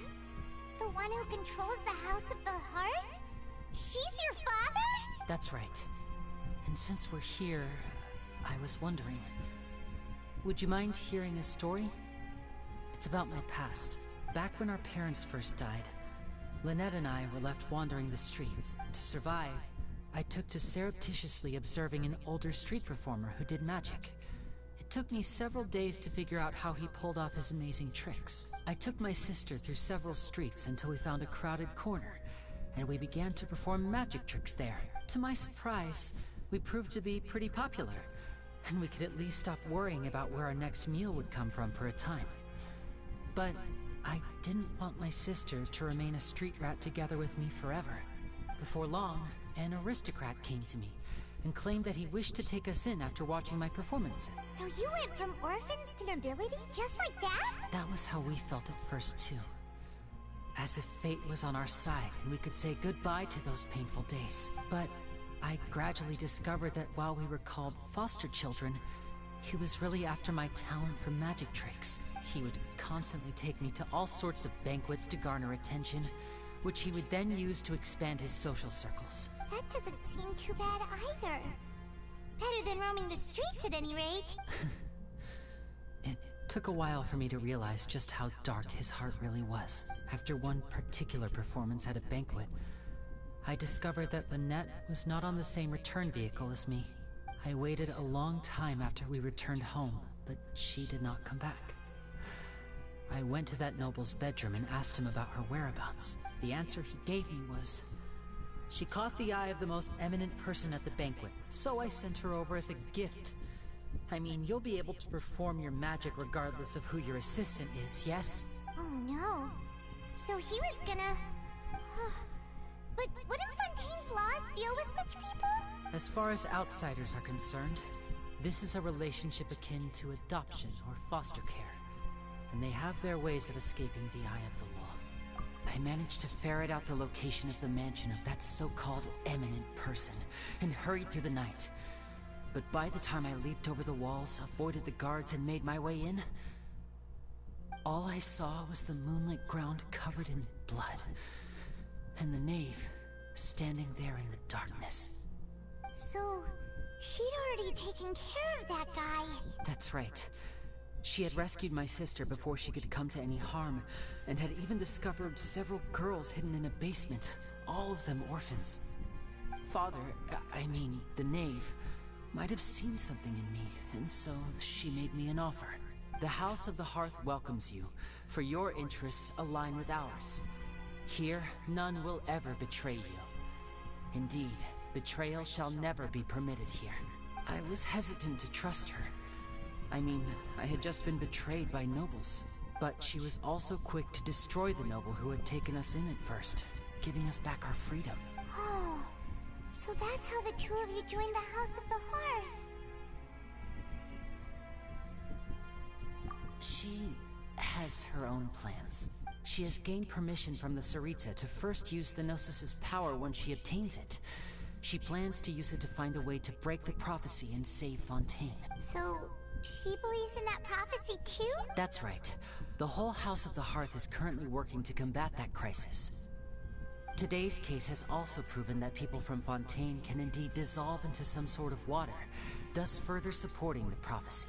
Everyone at Hotel Bouffe d'été, including the knave, has their roots in Fontaine. And we will always defend our homeland.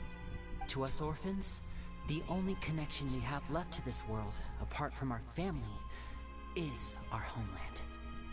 So, from small deeds like distributing magic pockets, to huge schemes like stealing a Gnosis, everything is aimed at dealing with that prophecy. It's alright. I understand. The only thing I can do is relate all this to you. I just hope you can understand that even as a member of the House, I have never stopped making my own decisions, and that I believe what I'm doing is right. If you should need anything at all in the future, feel free to find me.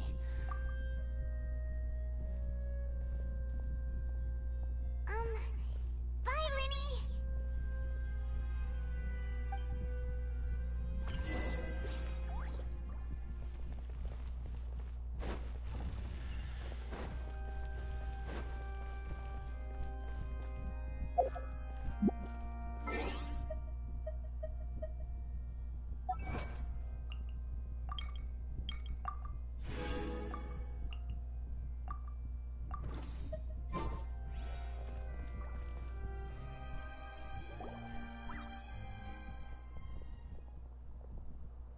Hey there!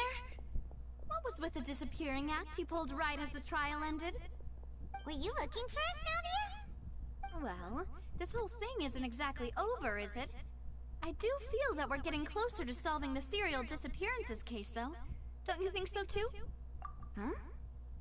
What's wrong, my dear partner?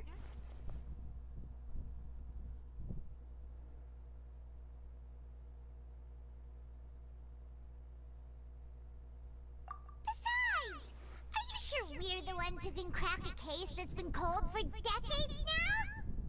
And given that there's new evidence from the trial, there should be a trail of breadcrumbs for the Hydro Archon's people to follow now, right? Ah. I see. Well, I won't lie. I'm a little shocked to hear that from you. But I suppose you are just travelers who have only arrived in Fontaine after all. Sorry. I might have been too presumptuous. Don't say that, Navia. Ah, and we were having so much fun investigating with you, too. It was like having new waters flowing into a stagnant mire, causing new hope to spring forth, and the reflection in the murk to become clearer. Sorry about that. I'm a bit prone to nostalgia. Don't mind me. Wait, shall we have a farewell meal? You know, to commemorate our time as partners? Huh? Do we really need to get that formal? Well, guess you really did treat us as partners, huh? Well, I'd just like to have a proper ending to every important memory.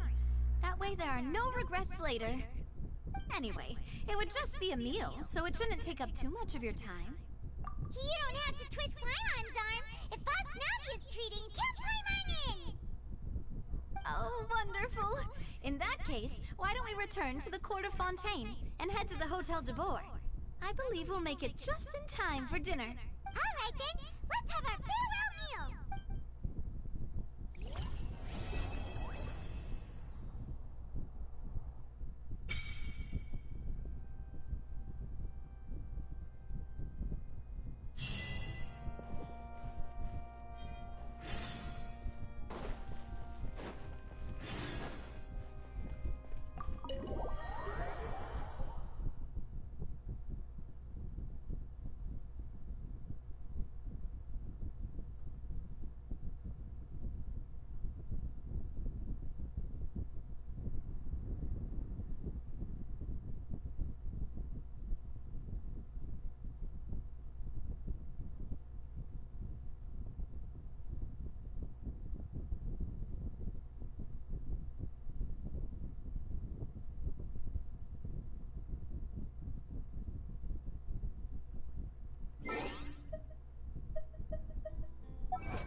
be back on later.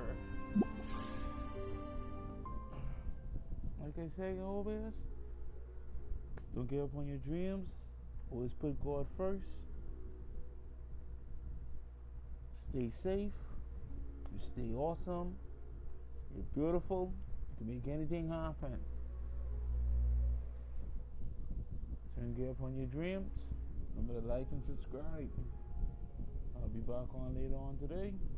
Y'all still have an awesome day today. Be safe.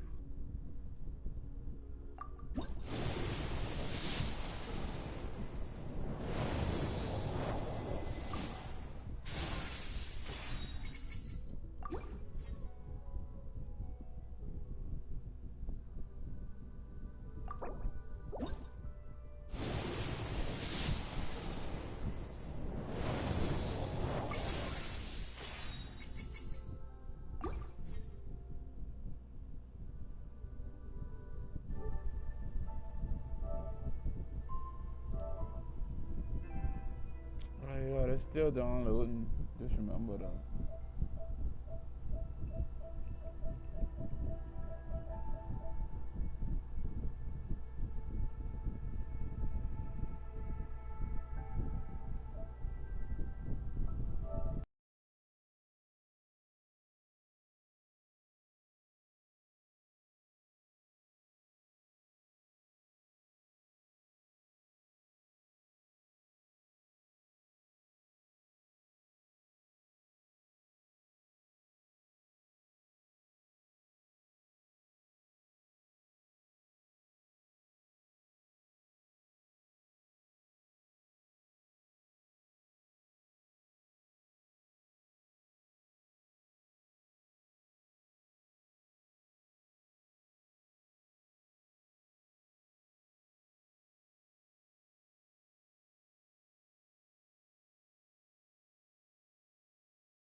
Let's see, I'm gonna put a new folder on.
Three people was watching it on YouTube.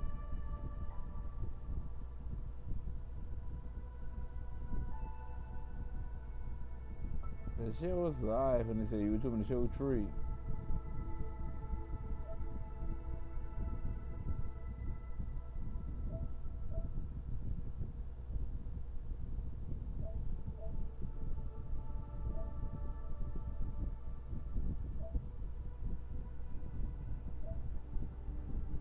Over 1,000 friends following the for over 1,000 followers on my Facebook, on my. We have over 1,000 followers on my PSN. Need to boost this up on my YouTube. The more subscribers and followers I get, means they're able to make money off of YouTube.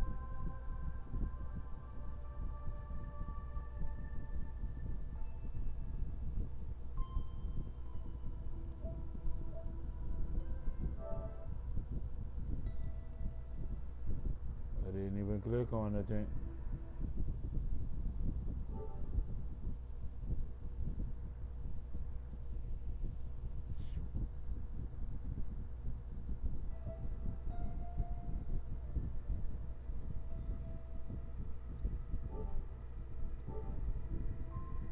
And this thing still downloading.